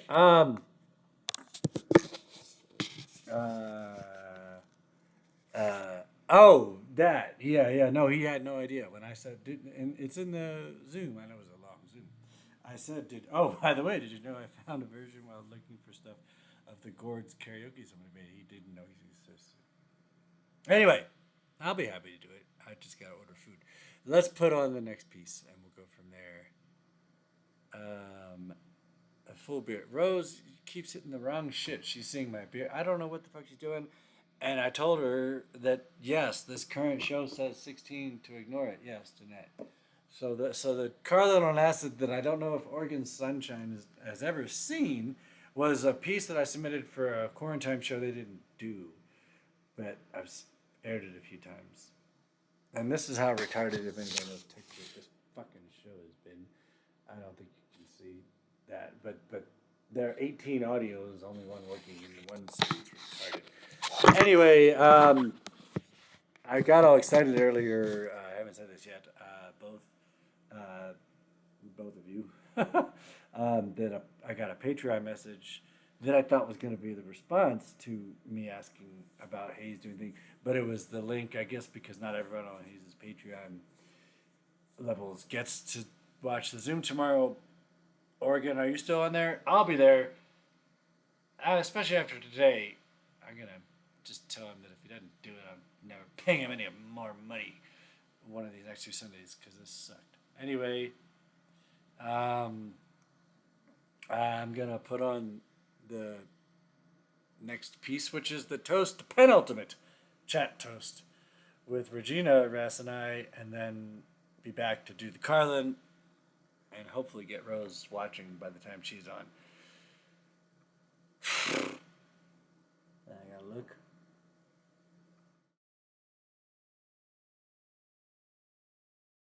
All right, hey there. Hey yo. I don't know what you. Yeah. Oh, thanks for that great story earlier. Oh, you're welcome. It's one of my favorites. What you got there? That's pretty. What are you drinking? It matches my cozy. It's cranberry kombucha. Oh, hey, if you need some bourbon in there, let me know. No, this is good. No, you don't drink. Here's the ball. Whoa. Oh. Oh, you got it? Because that's freaky. Whoa. That totally looked alien. You better get that. All right. Well, I just thought I'd say hi. Taking me You got it? Taking me. Put it behind you. Oh, you gave it back? Do you want it back? Not yet. At the end. Okay. Yeah. All right. Well, thank you for the story that they heard earlier. What was that called? The Lion's Prime Minister. It's a very well-known story in the Chinese version. It's not the sly fox that doesn't outwit, but he figures out what needs to be done. But in the Chinese version that I've heard, it's Rabbit. Rabbit's real clever, so he's the clever one. But it's like, how do you speak truth to power, and do you? And when to know when to speak truth to power, and when to know not to speak truth to power, and when to sidestep. Sir, I have a cold. I can't tell. So I don't know. I guess that's a mix of a parable, maybe, and has a moral and a little everything, huh? Well, it's an old folktale. Folk tales. A lot of people think they think they're just for children. Well, they are for children. They teach children survival. That's a survival story. How do you survive? And among other things. And they tell us about living on the planet Earth. So the folktales are really kind of interesting because, of course, the story is not about a lion or a fox. It's about power. And they know that he can't really be trusted to have their best interests. He's always going to have his best interests at heart. And so how do you speak to him? So do you tell him the truth? Well, that can be very dangerous. Do you give him false flattery? That can be equally dangerous if he's not in the mood for false flattery. Or do you know how to sidestep? And the fox and rabbit and those kind of characters know how to sidestep. And we have a word in English, Jules. We have this word, and it's called being politic. Being politic. Which means, go ahead, clarify that one for us. Well, we could look it up. I haven't looked it up in a long time, but being very careful with your words so that you don't get torn to bits. Judicious, right? Yeah. What was that? Oh gosh, what was it? There was something recently ish that I do recall about. It was similar to that story. It probably is connected to it, but the phrase about I'm butchering it to hell. I'm tired. I haven't eaten, and it's been a busy chop. But anyway, about not putting your head in the lion's mouth, but I recall it being used in a political something recently. Yeah, I forget what it was. So the story is Churchill. Yes, that's what it is. No, now I remember. See, I stopped trying to remember. That's Metaphysical Biscuit. What it was somewhere I just went to my 30th high school reunion, Baltimore City College High School, all my African-American brothers and sisters. And anyway, it was great. It changed my life. It really did. But anyway, what did I see that was about something I saw recently about I think it was on a plane that I watched about the recent both movies that came out around the same time. As a matter of fact, I got a prop. Dunkirk, Christopher Nolan's very action, beautiful remade. One of the first filmmakers to actually get access to real Spitfires, and that came out the same time as sort of companion piece where Gary Oldman played Churchill on The Darkest Hour, and it was. And it's I do wish I had the line. Maybe I'll record myself later impersonating Gary Oldman because he says it so well. But he has a line that's a real Churchill line about "You ain't a fucking lion's mouth." Yeah, that's what it was. But look, it's part broken, but I made a Spitfire. Oh wow! Cool. Yeah. When did you do that? Recently or as a child? Neither. Well, I mean, I am a child, obviously. No, this was a while ago. The other house, it's pretty fucked up. I lost a wing, I lost a propeller, but I did it. You did it. That's fabulous. I love Spitfires. They are the best plane. Oh, it doesn't even have its wheels. But it's better than nothing. So anyway, I just wanted to say hi real quick and thank you. Yeah, you're welcome. It's always a pleasure. And did you see speaking of lion, your captive audience your captive audience as we record this for the captive audience live. Yeah. And we have a message for the world. Eat, sleep, bourbon. It's not quite time to sleep, but that looks like a frou-frou drink. It's actually quite wonderful. It's not too sweet because I don't like real sweet drinks. It's some kombucha, and periodically I get into kombucha at the moment. Good for you. I should drink it, but I can't. It's got all those probiotics and stuff in it, and it's good. It's so slightly alcoholic, but not really. So is it? Oh yeah, they all have a little, don't they? Because it's fermented. It's a fermented thing. I'm fermented. Anyway, well, thank you as always for the story. And anything. Do you want to give like one comment on current affairs, or should we not? You don't have to. It's up to you. It's up to you. Oh my God! Well, I just have been glued to. Let me just say, I've been glued to the my computer because I don't do it on television, but I've been glued. And watching just some really kind of amazing things coming down the pike, and I think we live in very interesting times, and I think we're. It just stay tuned. I would say stay tuned. I might livid and angry about one or two things. Yes, I'm livid and angry, especially about the gun law in New York State, because that's very personal to me in terms of if I see a gun, I get nauseous. And if I see a gun on a subway now, I'm going to pass out. If you need a bat, let me know. Thank you very much. And then the more adversity that we get, the more, we do have to come together. And I just flew, and you have recently. One thing that I noticed, you react is I noticed the more I was nice to people, whether it was helping, can I get your bag for you on a plane? I'll hold the door. You go first. I'm not in a rush. You get a shocked look, and then you get a heart thrown at you in a good way. And that's both terrible and wonderful. It's terrible that it's shocking that you're being nice, but then that once they realize you're not, because everyone's so used to what you just said a minute ago of the violent that we've had since Trump and Rump and Corona and fear. Once they realize you're not acting on that and they realize they're safe, then you get, have you noticed that? Have you noticed anything like that? Well, yeah, Yeah. yeah. This is like Particularly New York, because I did not go to New York. I went to Baltimore. Yeah, no, but it's very interesting. New Yorkers, well, I don't know how we are now. I mean, things are a little, tenser than they were when I was walking the streets more. And not that I was walking the streets. I don't, that was bad phrasing, but hanging out. Hey, we don't judge here. This is Julesworks. This is a no judgment zone. Well, yeah, I should be, so, but anyway, but New York, in my experience, and I've had people, because I used to always help tourists in Greenwich Village because they never could find their way around because Greenwich Village is not on the grid. Greenwich Village existed before the grid existed. So they say, these streets, we don't know where we're going. The streets, And it's one of the few parts of New York where it's not numbered.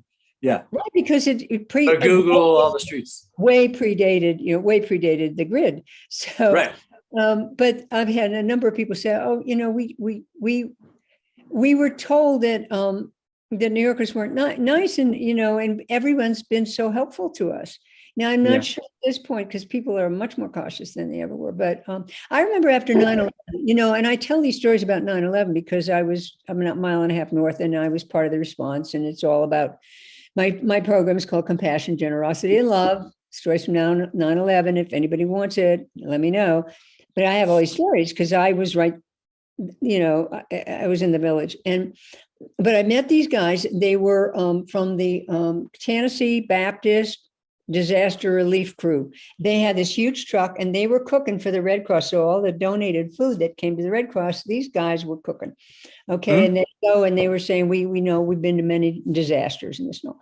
And one of them said to me, New York, nothing like what we thought it was.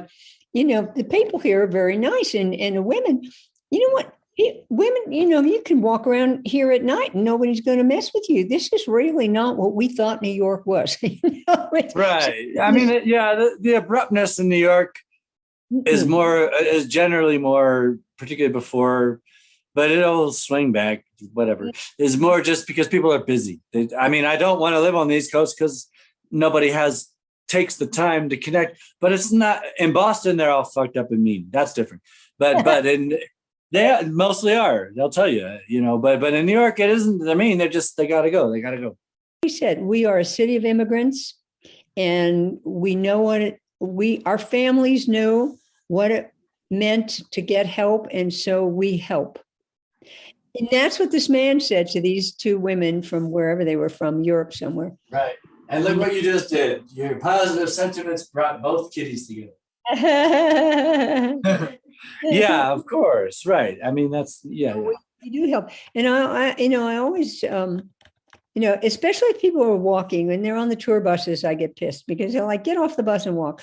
But if they're walking and they don't know what they're doing, I'm very happy to help, especially in the village, because you don't know where you're going unless you're, I don't half the time know where I'm going. I've been there 50 years. So right. No, those little streets are confusing. That's like Santa Fe, that little part where you're on Cerrillos downtown and all of a sudden you're on Sandoval. Yeah, well, because they're old and they're not on a grid, Manhattan stuff. And, and so it was Lenny Lenape, village. And then it was the Dutch village. So New Amsterdam was at the bottom, and they built a wall to keep the Native Americans out and the British who were coming in, and the people who built the wall were slaves. And that's Wall Street. So the British are coming. Sorry. So that's Wall Street, and people don't know that it was actually the north wall of New Amsterdam. So then, the British are coming, and so so long as it's not the Russians who are coming, but so then it was, and so then it became, New York, and when the Brits took over. And everybody used Greenwich Village because it was a lovely place with literally with streams, and it was beautiful and the best farmland on the island. And it was 2 miles from the city. It's 2 miles north of what had been the city, right? And originally built as a trading post. And that's where they, for instance, sent their wives and children when the scarlet fever broke out in the city. That was going to the country for them, was going to that west side of the what's now Greenwich Village. That was, and that is front and center in our the history is that the folks who came from Europe, the majority of them were fleeing religious persecution, where for hundreds of years people had been killing each other because they didn't like their religion. So, Right. they knew what they were talking about. And Yeah. it is dangerous as somebody who thinks, that they're the only one with the truth and everybody else should die. That's a very disposition. And It is. That's why it's so front and center in all those founding documents is separation of church and state. So, Yeah. Yep. I thought we weren't going to go here, Jules, but we went there. That's okay. We have to end in a minute, but I was just going to say that, I don't think, it's not even don't think, at this point, we can't build up a well-regulated militia to fight corporate, individual, military, complex, industrial backed NRA fighting the Second Amendment. But it's not a coincidence. And Amendment 1 is what you said, nor Amendment 2 was to protect Amendment 1. So we're not going to fight with bats. We're not going to fight with weapons, but we are going to fight just like we did for 300 years with our words and our coming together. That's the upside. And you reminded me what I've said before, 2 years ago, doing the Zoom for Paraguas right before our first live stream, Julesworks, a 14-year-old saying, you know what, at least these aren't boring times. And that comes up every time we talk. But may we live in interesting times. That's a curse, or isn't that the Chinese curse? Yeah. May we live in interesting times. All right. Well, too many fucking fortune cookies, right? No. All right. Well, we should end it here. Anything back? I'll get the ball back. Any final words? Here's to you and to all our wonderful listeners, and you have told me repeatedly I have thousands of fans. So hello, my thousands of fans, and I hope we did not disappoint tonight. I don't think so. You made them hungry, but that's fine. Okay. Well, thank you so much for the story and the chat, and we'll see you. Right? I hope so. Okay. Bye-bye. Hang in there. Keep fighting the good fight. You too.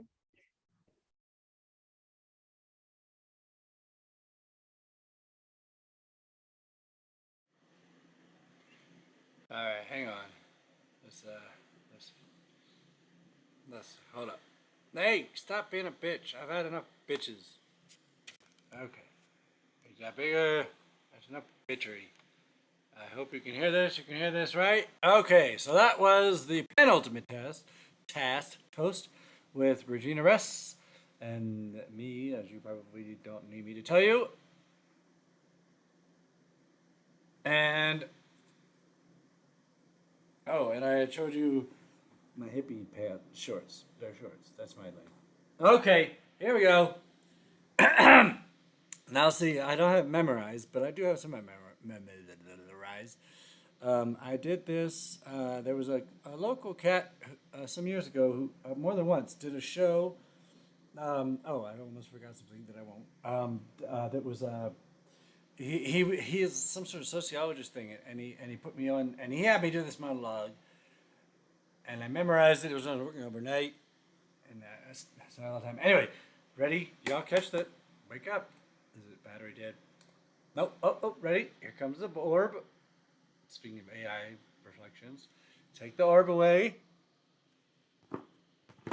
and just our catch. I hope I don't break things. All right, ready? This is what George Carlin and I think about. There's a doc that I haven't seen yet, but I watched clips of. Brand new. Apparently, Judd Apatow helped make it. HBO Max, but it's probably going to be. It was May, so we should be able to watch it soon. And on Carlin, and you can hear me, correct? I am not talking to nothing. Somebody say yes or no. I think you can. And I know there's a delay, but you can hear this, right? I think by now you would have said not. Anyway, what? The doc on Carlin, and just the clips made me realize that I had them for a minute, but today sucked. Anyway, that how much, not that I didn't know, thank you, yes, that he influenced me from his older stuff from the hippy dippy weatherman. That's why I put some of this outfit on. To the to his changes, to his political rants. Wife stuck with him through his drugs. And anyway, the bat is. I remember his thing about in the outfield, people were mitts. Fuck that! Bring a bat. That'll teach him. To his bit about the 7 words. To his bit about the hippy dippy weatherman certainly influenced me. Car wash, and then his later stuff. So here we go. Drink of water. George Carlin on the American Dream. I don't know who's watching, but who cares? I mean, I know Susie's watching, so that matters. Somebody's watching. I think Oregon's there. I don't know if Rose made it back, but anyway, this is the skit that became known as, or bit, whatever, as George Carlin on the American Dream. Somebody just popped in. Maybe it was Rose. Okay. But there's a reason. There's a reason. There's a reason for this. There's a reason education sucks. And it's the same reason it will never, ever, ever be fixed. I'm going to switch screens. Give me a sec. Can I have that bat, Oregon Sunshine? I'll trade you. I don't give a shit about the Diamondbacks. That's what I have. Okay. Hey, the cheers aren't yet, but we can cheers all the time. We have penultimately cheers. We have another cheers. I'm trying to do a monologue here, guys. All right, here we go. Bigger. Oh my God, nothing is going well today. I swear to God that I don't believe it. All right, there's a reason. There's a reason education sucks. It's the same reason it will never, ever, I'm going to scream again, ever be fixed. It's never going to get any better. Don't look for it. Be happy with what you got. Because the owners of this country don't want that. I'm talking about the real owners now, the big owners, the wealthy, the big wealthy businesses that control things and make all the important decisions. Forget the politicians. Fuck the politicians there, Melvin. The politicians are put there to give you the idea that you have freedom of choice. You don't. You don't. You have no choice. You have owners. They own you. They own everything. They own all the important land. They own and control the corporations they've long since bought and paid for the Senate, the Congress, the state houses, city halls. They got the judges in their back pockets. And they own all the big media companies, so they control just about all the news and information that you get to hear. They got you by the balls. I'm going to pause for a minute to point out that this is some 10 years old. I feel like all these great people, Hunter, Carlin, if they were still alive when you know who they would have died anyway. Anyway, they got you by the balls. They spend billions of dollars every year lobbying to get what they want. Well, we know what they want. They want more for themselves and less for everybody else. But I'll tell you what they don't want. They don't want a population of citizens capable of critical thinking. They don't want well-informed, well-educated people capable of critical thinking. You can chat on that. They're not interested in that. That doesn't help them. That's against their interests. That's right. They don't want people who are smart enough to sit around a kitchen table or watch a live stream and think about how badly they're getting fucked by a system that threw them overboard 30 fucking years ago, 40. They don't want that. You know what they want? They want obedient workers. Obedient workers. People who are just smart enough to run the machines and do the paperwork and just dumb enough to passively accept all these increasingly shitty jobs with the lower pay, the longer hours, the reduced benefits, the end of overtime, and vanishing pension that disappears the minute you go to collect it. And now they're coming for your Social Security money. They want your retirement money. They want it back so they can give it to their criminal friends on Wall Street. And you know something? They'll get it. They'll get it from you sooner or later because they own this fucking place. Not this shithole. It's a big club and you ain't in it. You and I are not in the big club. By the way, it's the same big club they used to beat you over the head over and over and over all day long when they tell you what to believe all day long, beating you over the head with their media telling you what to believe, what to think, or what to do. But the table is tilted, folks. The game is rigged and nobody seems to notice. Nobody seems to care. Good, honest, hard-working people. White collar, blue collar, it doesn't matter what fucking color shirt you got on. Good, honest, hard-working people continue. These are people of modest means. Continue to like these rich cocksuckers who don't give a fuck about you. They don't give a fuck about you back up. They don't give a fuck about you. I hope I woke up the neighborhood. They don't care about you at all, at all, at all! And nobody seems to notice. Nobody seems to care. That's what the owners count on. The fact that Americans will probably remain willfully ignorant of the big white and blue dick that's being jammed up the assholes every day because the owners of this country know the truth. It's called the American dream because you have to be asleep to believe it.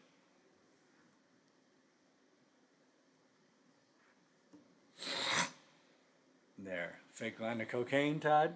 To pretend wake back up. There it was. George Carlin on the American Dream. Did I chase my final viewers off? Did I crash the stream? Is there anybody out there? All right. I heard a text. Let me see if it's Rose, because the next piece is the Rose penultimate finale. I'm fucking doing the Gorge Gin and Juice. I don't give a shit. Okay, Rose is watching. We love you, Rose. Sorry, we've all... It was just... I sensed early. It was just a fucked up day for tech. We did it. We're doing it. Okay, so Rose and I chat as y'all are used to in this next piece for about 10 minutes, and then we do the tribute toast.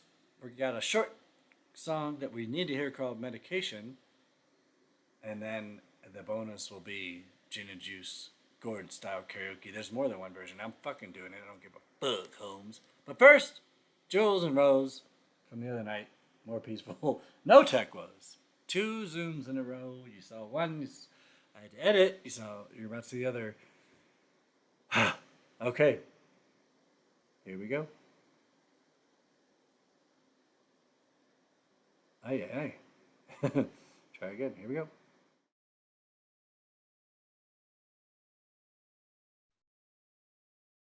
Okay. Oh no, the recording came back on. Yes, we're back. There's Stanley. He says thank you. He's listening. That's listening. That's listening pose. He listened to Regina earlier from his box, but for you, he had to be right on the heart and the football. You know, there were different stories and different locations. That's life. And that is why we do a variety show, of course. Okay. Yes. We need variety is the spice of life, as they say. And I will add a little continuity that you wouldn't know about yet, because you will when you see the show. This is a Spitfire that came up earlier, and I made this. It is, you know, as most things in Jules's life, got trouble, but it's surviving and it doesn't quit. I built it. It lost its wheels. It lost a wing. It lost one propeller, but you know what? It's still here. Oh, good. And so are you. Yeah, so am I. And that is how I feel about, you know, what we can do with this political stuff is remember that we fought for this shit once before and we're fighting again. And it sucks. We have to, but we're going to fight and we're going to get these rights back. And anyway, thank you for the Fauci tales. If I can remember anything that I thought during that, I don't know. We were listening. Oh, right. Well, you know, Fauci goes way back. And also when the quarantine started, y'all may not remember, but I was referencing often as we started this whole thing. And this is our 17th live stream, by the way, that we will carry on, even though quarantines aren't quite quarantines. Anyway, was the PBS doc about the erroneously called Spanish flu, and Fauci was like the talking head. Yes, he does go all the way back to that. He is. Well, they had a doc that was basically, there's a PBS doc that isn't new, that's mostly Fauci talking about what that was. Oh. So it'll be interesting when he's retired, to see that he'll probably, well, he may just, you're right, he may not quit until he's too old. But what I was thinking was that he can't really talk about it now, even under not Rump. And that's one thing. You called him President Rump. I say never President Rump.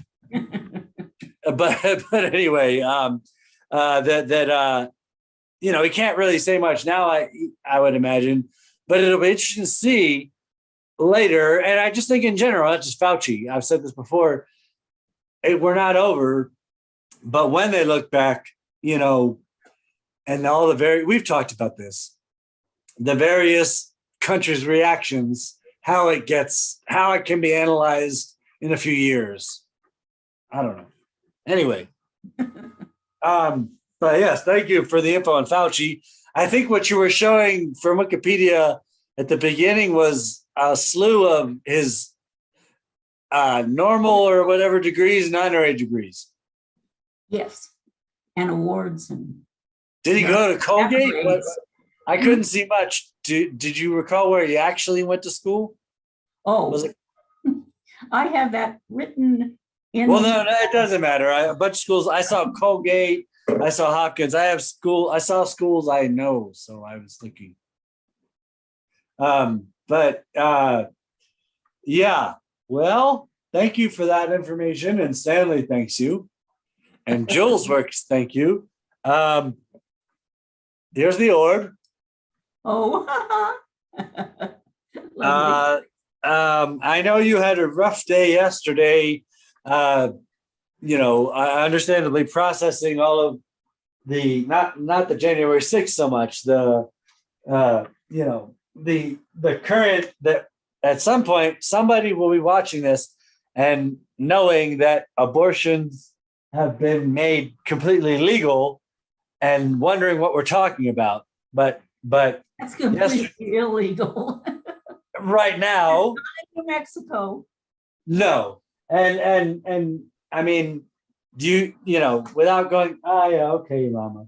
Without going too far, I guess, you know, I understand why people are upset, but just as Roe v. Wade took hundreds of years and so did suffragettism in this country, you know, we'll get it back. It sucks right now. But as a lawyer, do you have any sense? For one thing, I have no idea. Can they overturn it being overturned? Oh, yes. I don't know. The Supreme Court can always overturn something, but that's unlikely with this group. And right. According to the news today, Joe Biden says he doesn't want to add more justices to the Supreme Court. I guess he thought that could just make it even worse. But or is he thinking about re-election?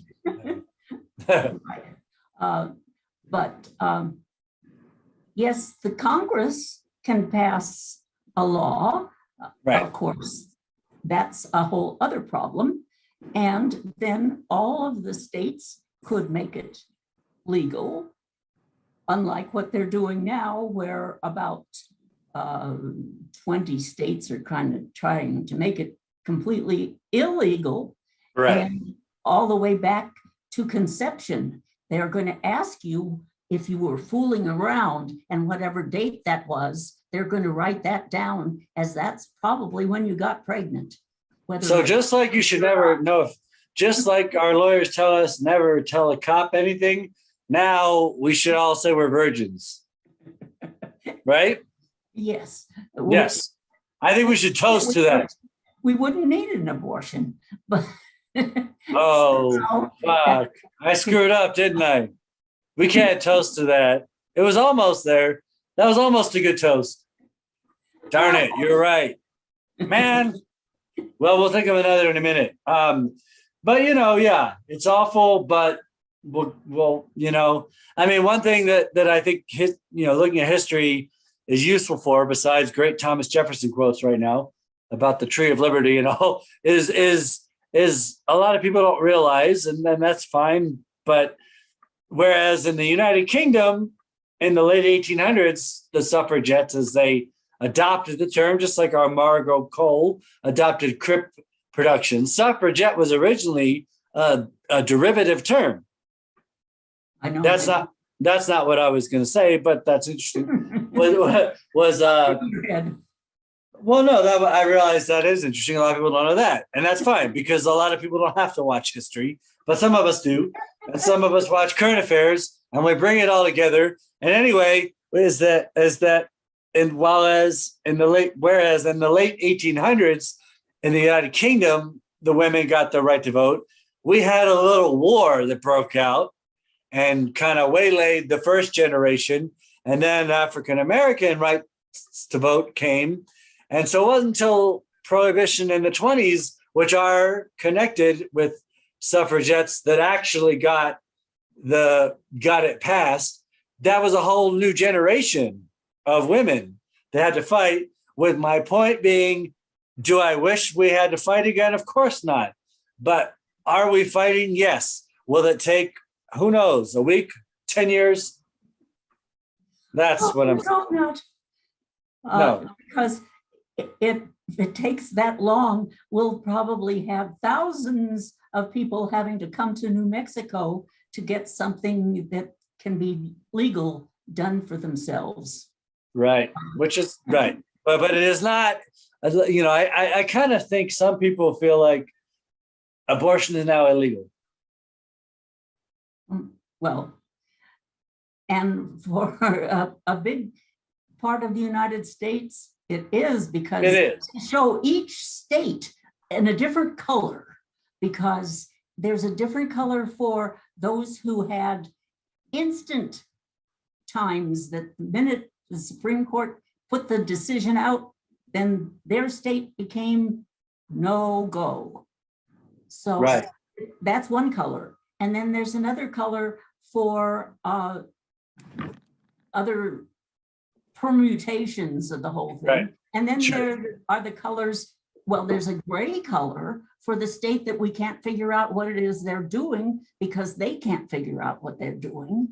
And then there are, I think, all white states that allow abortion in their jurisdictions. Why they got to be white, though? Well, it kind of doesn't turn out that way, because yeah, that's the opposite. Yeah. right. There's, I mean, here's the human irony. the absurd that need, as creative as all of us are watching and participating, there are so many things that we could never come up with that real news comes up with. Yeah, exactly. That we as creative and insane as we are, we could never think of this shit.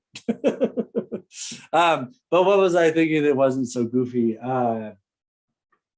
Question for our legal experts. So if in the current, for however long it lasts, with Roe v. Wade overturned, I guess, if you come to New Mexico and get an abortion and return to a state where it's illegal, are you a felon in that state? I don't know.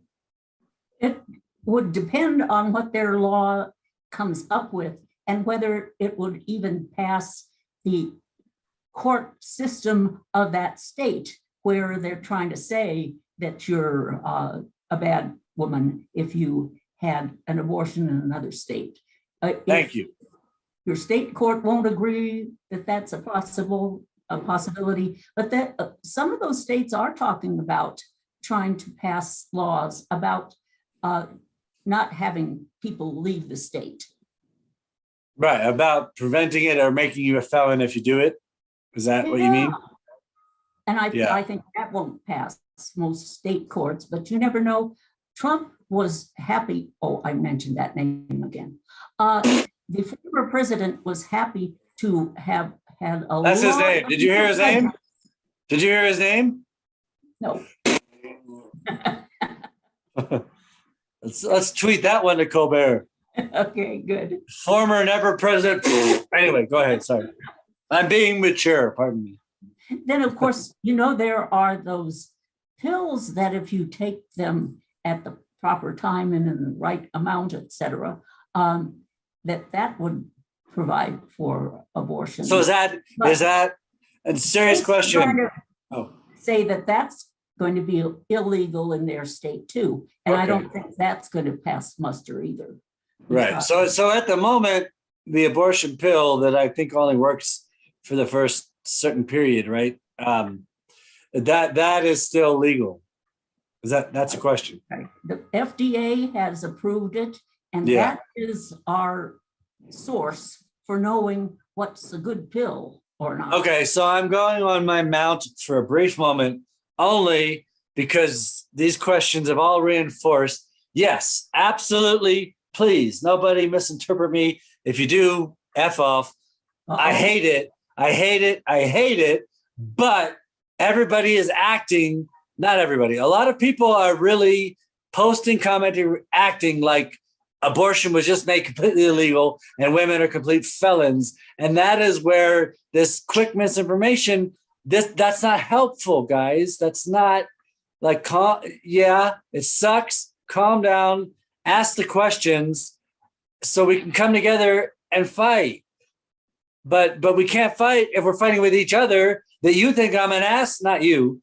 I'm an asshole for saying that a lawyer just confirmed everything, that every question that I asked you, I thought I knew the answer to, but not because I did.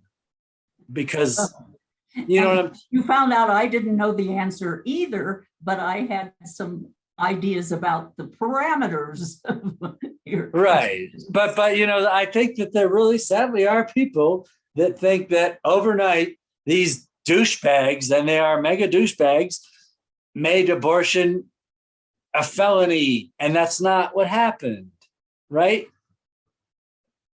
Right. So it's like, and that's why I've made my posts, and I said this, Regina, but I'll repeat it, particularly the one that Kirk Ellis said, that, you know, hey, breathe, be upset, but come together. And just like, that's why I mentioned the history, we fought for this shit before, if we have to fight again, and get the facts, you know?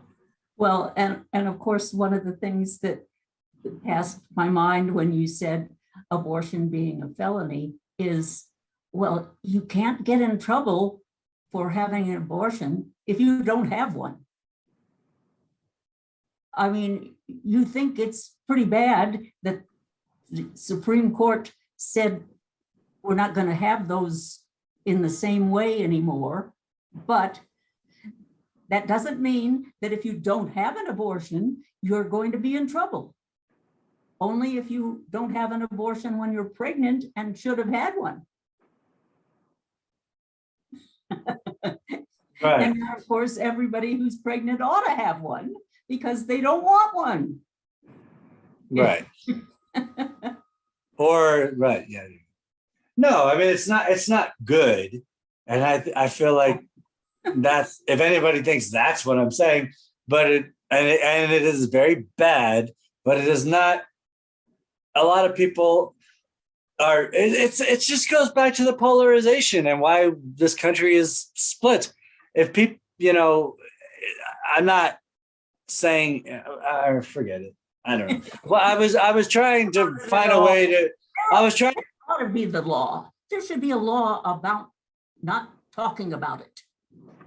And if you're not really knowledgeable about the decision or what impact this new decision is going to have on your life, don't talk about it.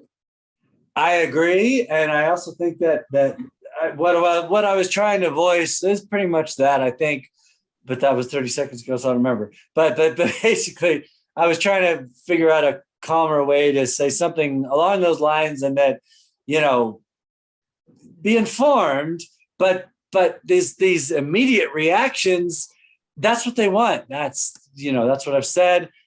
And that's what we shouldn't do, because it isn't where we're at. Right? Yes, I agree. So you can turn off the recording machine. Oh, we don't. Oh, well, we have to toast with something positive. We have something positive right here. We have our captive audience, and I think we have Stella somewhere.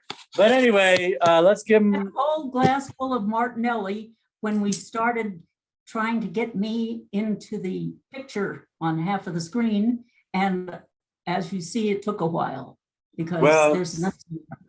Well, I took a while too. But anyway, thank you. Thank you, everyone. And you know what? Just relax and know that we are the good people and we find each other.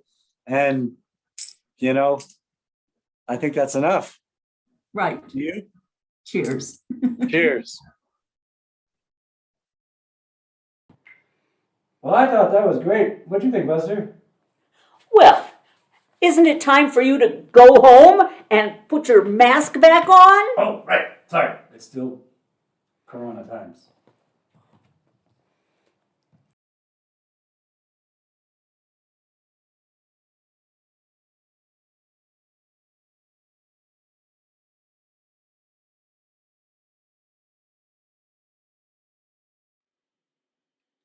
All right, well, toast, and then here comes the little song and the karaoke, and then fuck it. Nobody's here any damn way. That's okay. Born alone, die alone.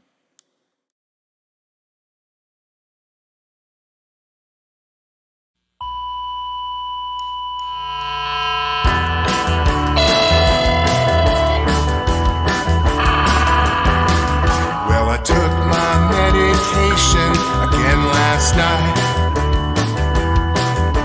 I took it without hesitation, knowing it was right. And then the sky opened up when a bolt of thunder, a flash of light streaked the night. No wonder the pounding rain intensified the pain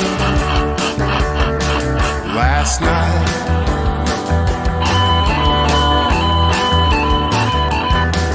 Then I took my medication the very next day. Oh, down my throat it dripped, but the symptoms all remained. And then my eyes couldn't focus on the winding road. My head started pounding like a bomb that might explode. Jaws clenched tight, I screamed into the night. Last night.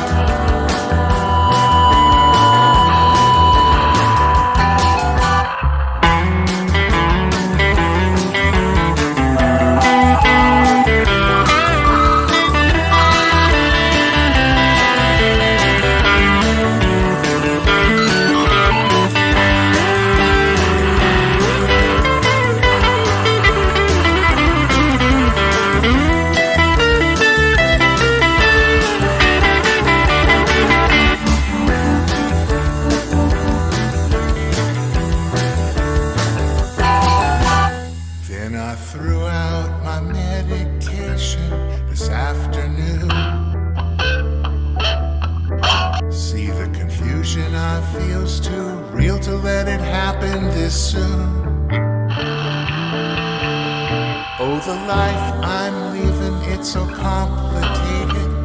Thought I could do it better medicated, but now I know, let my feelings show.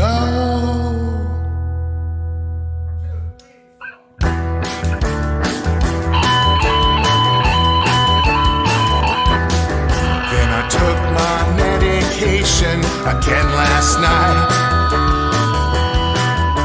My agent booked a reservation on a one-way flight. And then the plane took off into the black of night. The engines roared through the silent sky, and my mind exploded with no sense of time.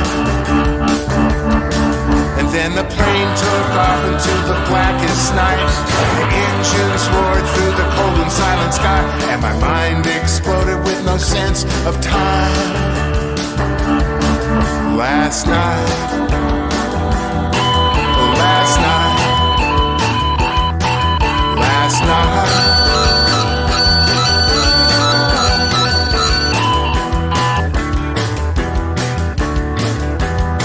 All right.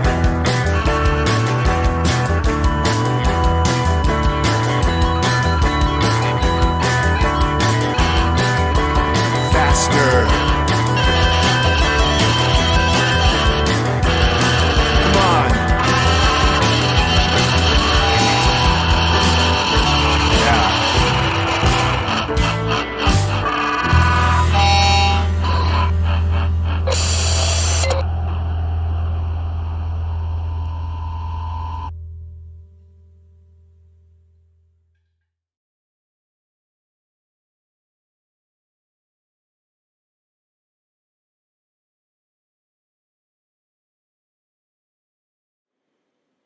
All right, hey there. Hey there. All right, all right. Here's the orb one more time. And cue up. Here's a shirt I'm not wearing. Ah, yes. Double shorted. See? Mirror effect shit. What the? That's a Sasquatch hippie shit. These are some lions and shit. You ready for the fuck off karaoke?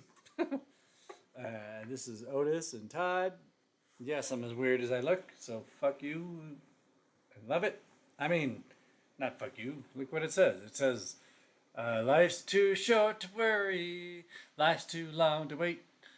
This is love everybody and wear a hat. That's not what it says, but I can't read it either. Yeah, you're koozies. What koozies? Anyway, okay. Are we ready to do this? The double short. Did I say double shorted? I don't remember. How am I supposed to remember 3 seconds ago? This has been the worst fucking shit ever. Okay. Oh, shorties, koozies, whatever. Shh. There's no redemption for this asshole. That's some good shit. Blue Label. So let's put some of that in there. And shiny ribs with all apologies. But much love to you, Kevin Russell, for being the real deal at the concert. Where did I get this shirt? I showed you that shirt. That's the shirt that, of course, at Shiny Ribs, somebody saw the back of it's the back. And they came up. They gave it to me. This is what they gave me. They threw merch at me, remember? But you can order it online. Maybe not yet, till they're done touring. Everything was offline because they were selling it. But that lady's super nice. Drop my name. This is the new shirt. Get it! Or maybe I'll get you one. I can't give you this one. I wore it. They're small. Anyway. Damn it. Rawr. Don't double up. Double up. And yes, that is a great Todd line. The Rev Todd she's talking about. We're about to do a karaoke and then in this fucking shit of Gin and Juice, the Gourds version, which you can find on YouTube just a few weeks ago on KMRD. Well, I don't know if I showed you the back necessarily, but the back, because the front is the hat. I can't deal if you can't see. There you go. Okay. And this is Todd's thing you notices. Anyway, no, I don't know what I was saying. That's not your fault. Everything's my fault. Everything's my fault. I take all the blame. Aqua from shame. I don't have a good mic. I don't have lights, but we're gonna do it. And yeah, I absolutely have no idea what we're saying. Anyway, Gin and Juice. You can see Kevin Russell and Jules talking on KMRD Zoom, where he mentions that the Gourds were the band that Kevin Russell had long before Shiny Ribs. And as he said, he would have had to put a bag under his head to completely not be known from the Gourds. But he tried not to just play off the Gourds and built up a new following of a different band. Anyway, it was interesting in that chat that you can see on Zoom that he brought up, because I knew that back in the day, I thought it was early zeros, late 90s, that the Gin and Juice cover, called often the country cover of Snoop Dogg and Dr. Dre's Gin and Juice song, was erroneously attributed to Fish or Blues Traveler or Widespread Panic. So we talked about that, Kevin Russell and I, that it was really the Gourds, but I didn't know until he said it on the chat that he had to call Napster back in the day, which, speaking of the future, is really going back into the past for anybody that might see this, to say, hey, that's my song, our song, cover of our song. But anyway, there are multiple karaoke versions, and let's have some spirits. Stop falling off me, cool towel. Damn. I mean, it's a cool towel. Stella's right behind us. She's on the heart chair. Stanley got hit by a Hayes Carl hat waiting for food and took off. I'm going to tell Hayes tomorrow. He owes me an interview on Stanley's behalf. You better do it. Shit. There. See? All right. I gotta end this because if I don't want to eat Chili's again. I want to eat good food. So let's do this. Y'all ready? Blues Traveler. Actually, I was wrong about that. He put it out. Blues Traveler.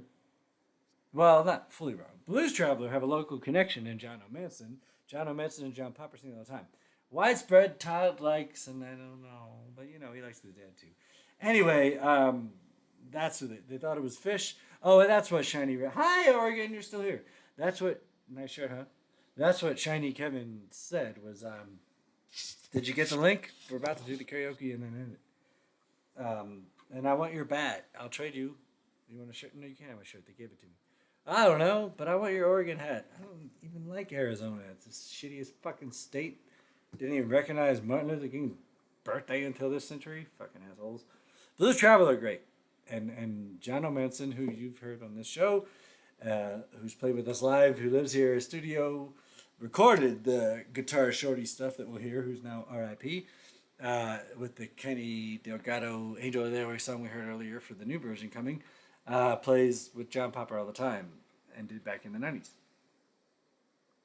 But I guess it was more Widespread Panic or Fish that people thought. And as Kevin said, Kevin Russell, if you knew either of those bands' music, even if you didn't know the Gourds, obviously Fish didn't. I never believed that. I didn't know the Gourds too well back when we used to. What I told Kevin is that this song is such a feel-goodery version of Gin and Juice, which is a fine hip-hop song, but not my style necessarily. But anyway, we used to listen over and over with techno DJ roommate friends at the time who would never really listen to guitar-y twangy music, but did enjoy this version that you're about to hear us fuck up and or have fun with. So, are we ready? I'm looking for a ready, and then we'll do it, and then we'll say goodnight.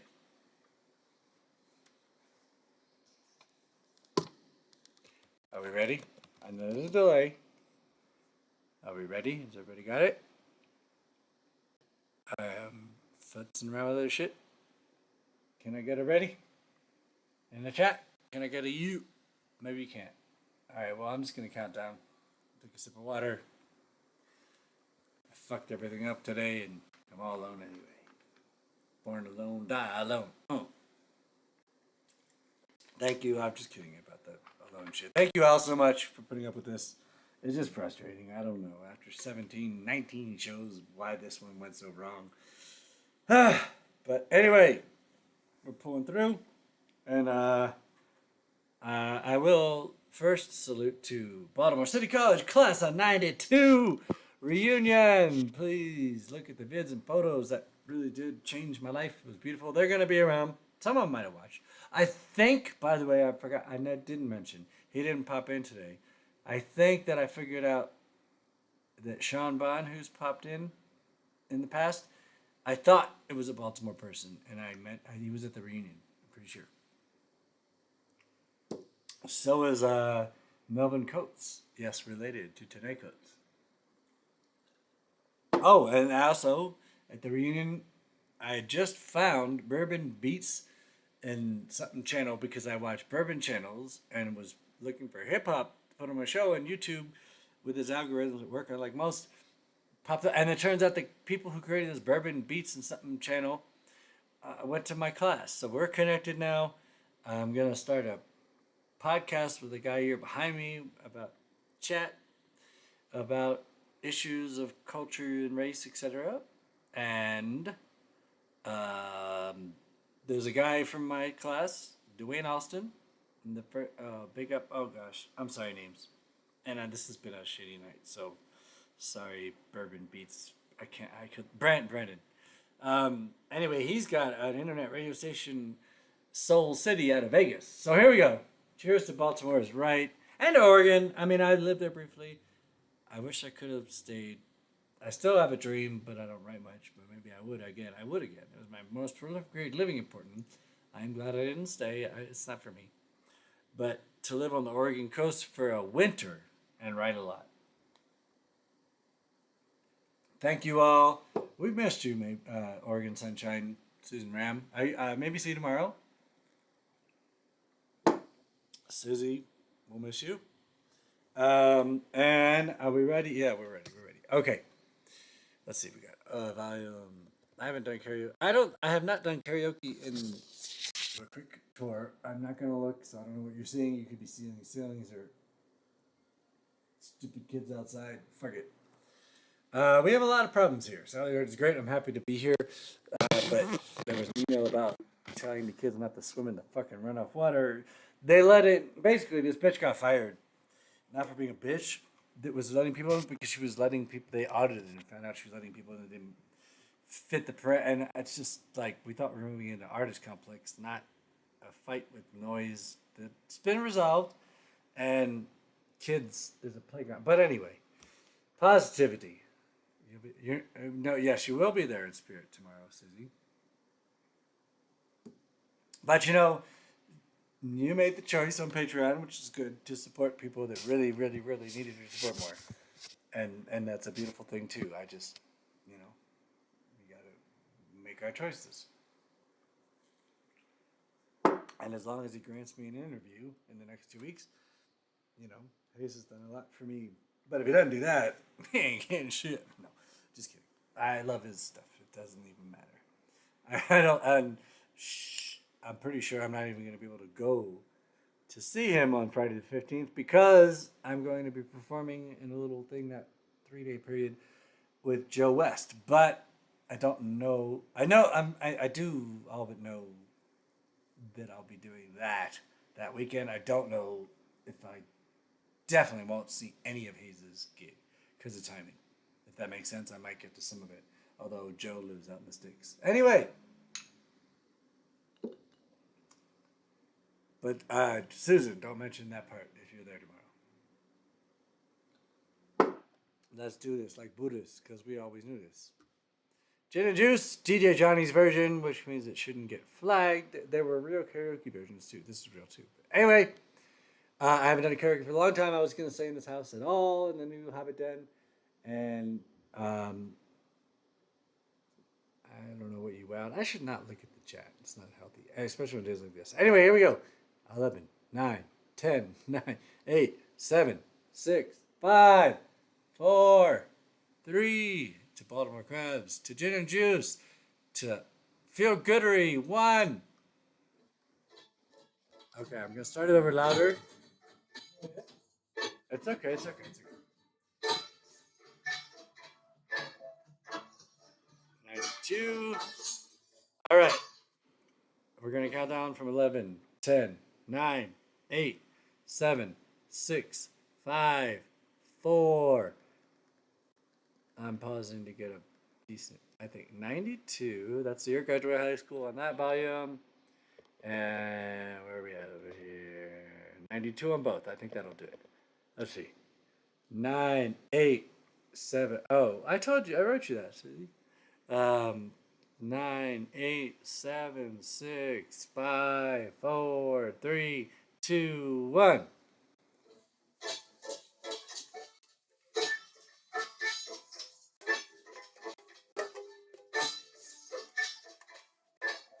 With so much drama in the LBC, it's kinda hard being Snoop, D-O-double-G, or the gorgeous Kevin Russell, but I somehow, some way, keep coming up with that funky ass shit every single day. And can I kick it a little something for the G's and make you few friends as I breeze through? Don't you know it's 2 in the morning and the party's still jumping? 'Cause my mama ain't home.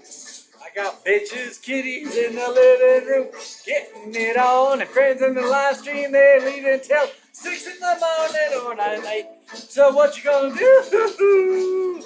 I got a pocket full of gummies and my homeboys too. So the lights are on anyway, and close the doors are closed anyway. But what? We don't love them hoes. And we gonna smoke the house tonight. Oh, G's up, hoes down like you motherfuckers does us. And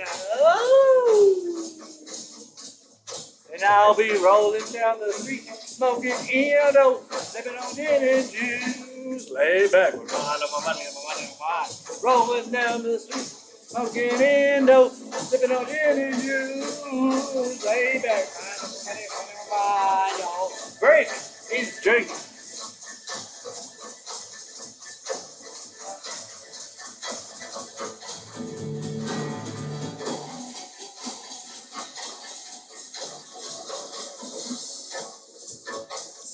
I got me some Dinko, not gin. Changing the song too. Everybody got the cup, but they ain't chipped in.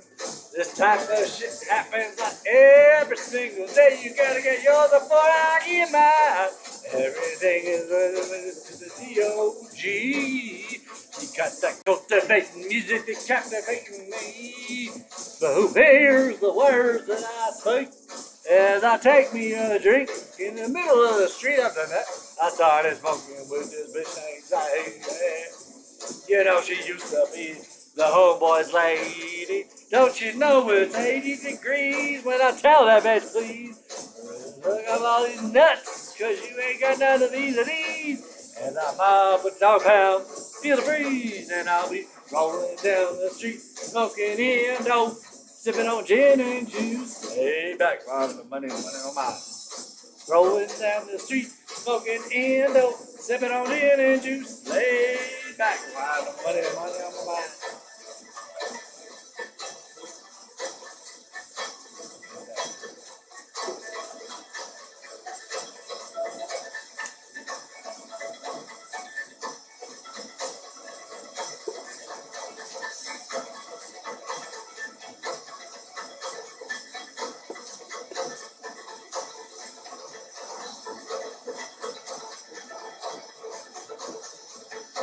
We got one.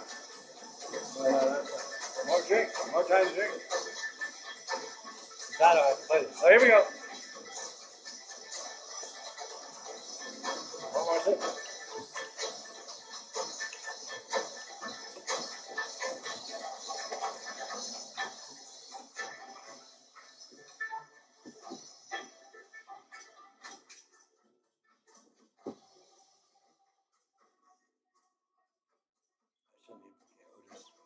More time. Where is? More shiny. I'm only responsible for this. No one else. So later on that day, my homie Dr. Dre, he came out with a gang of Dinko for hay and a fat ass J. Bubonic chronic, you know it, made me choke. It ain't no joke. I had to back off all sit my cup of gin dial. Don't you know Tanqueray and chronic, well, I fucked up now. But they ain't stopping, I'm still popping. Dr. Dre got some bitches from the city of Baltimore to serve me not with a cherry on top. Cause when I buzz up, you know I'm raising up the cot. Don't get upset, girl. That's just how it goes. I don't love you, ho. That's why I'm out the door. Rolling down the street, smoking endo, sipping on gin and juice. That's dangerous on the recording couch. Mine. Rolling down the street, smoking endo, sipping on gin and juice. Lay back. That's my mind. Rolling down the street, smoking endo, sipping on gin. Biatch! Oh! And now I don't mean to implicate people that aren't involved. If I lost my shiny MF ribs that, I will kill someone. But I had it, I couldn't find it.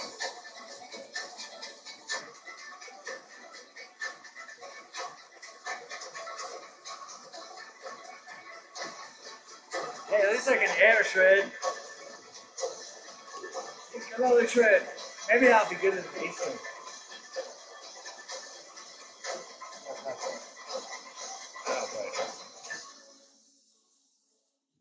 Smoking endo, sipping on gin and juice.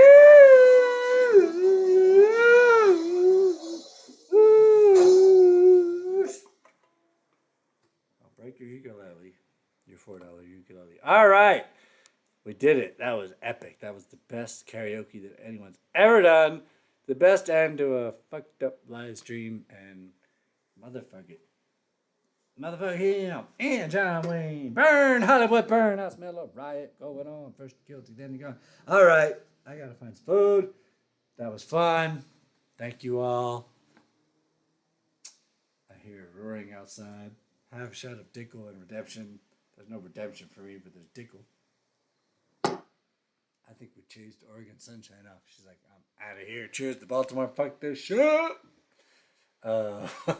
Rose was like, damn, I got it back just in bad timing. Okay. Susie.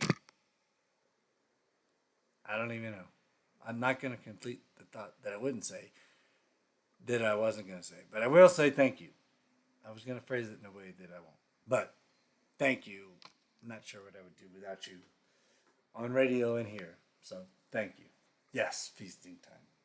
Oh, and now more people rejoin. Well, we're saying goodbye. You missed the beautiful karaoke. Or you just turned it off. Anyway, thank you all.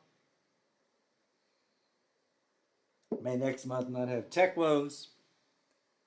It'll probably be hot. Much love.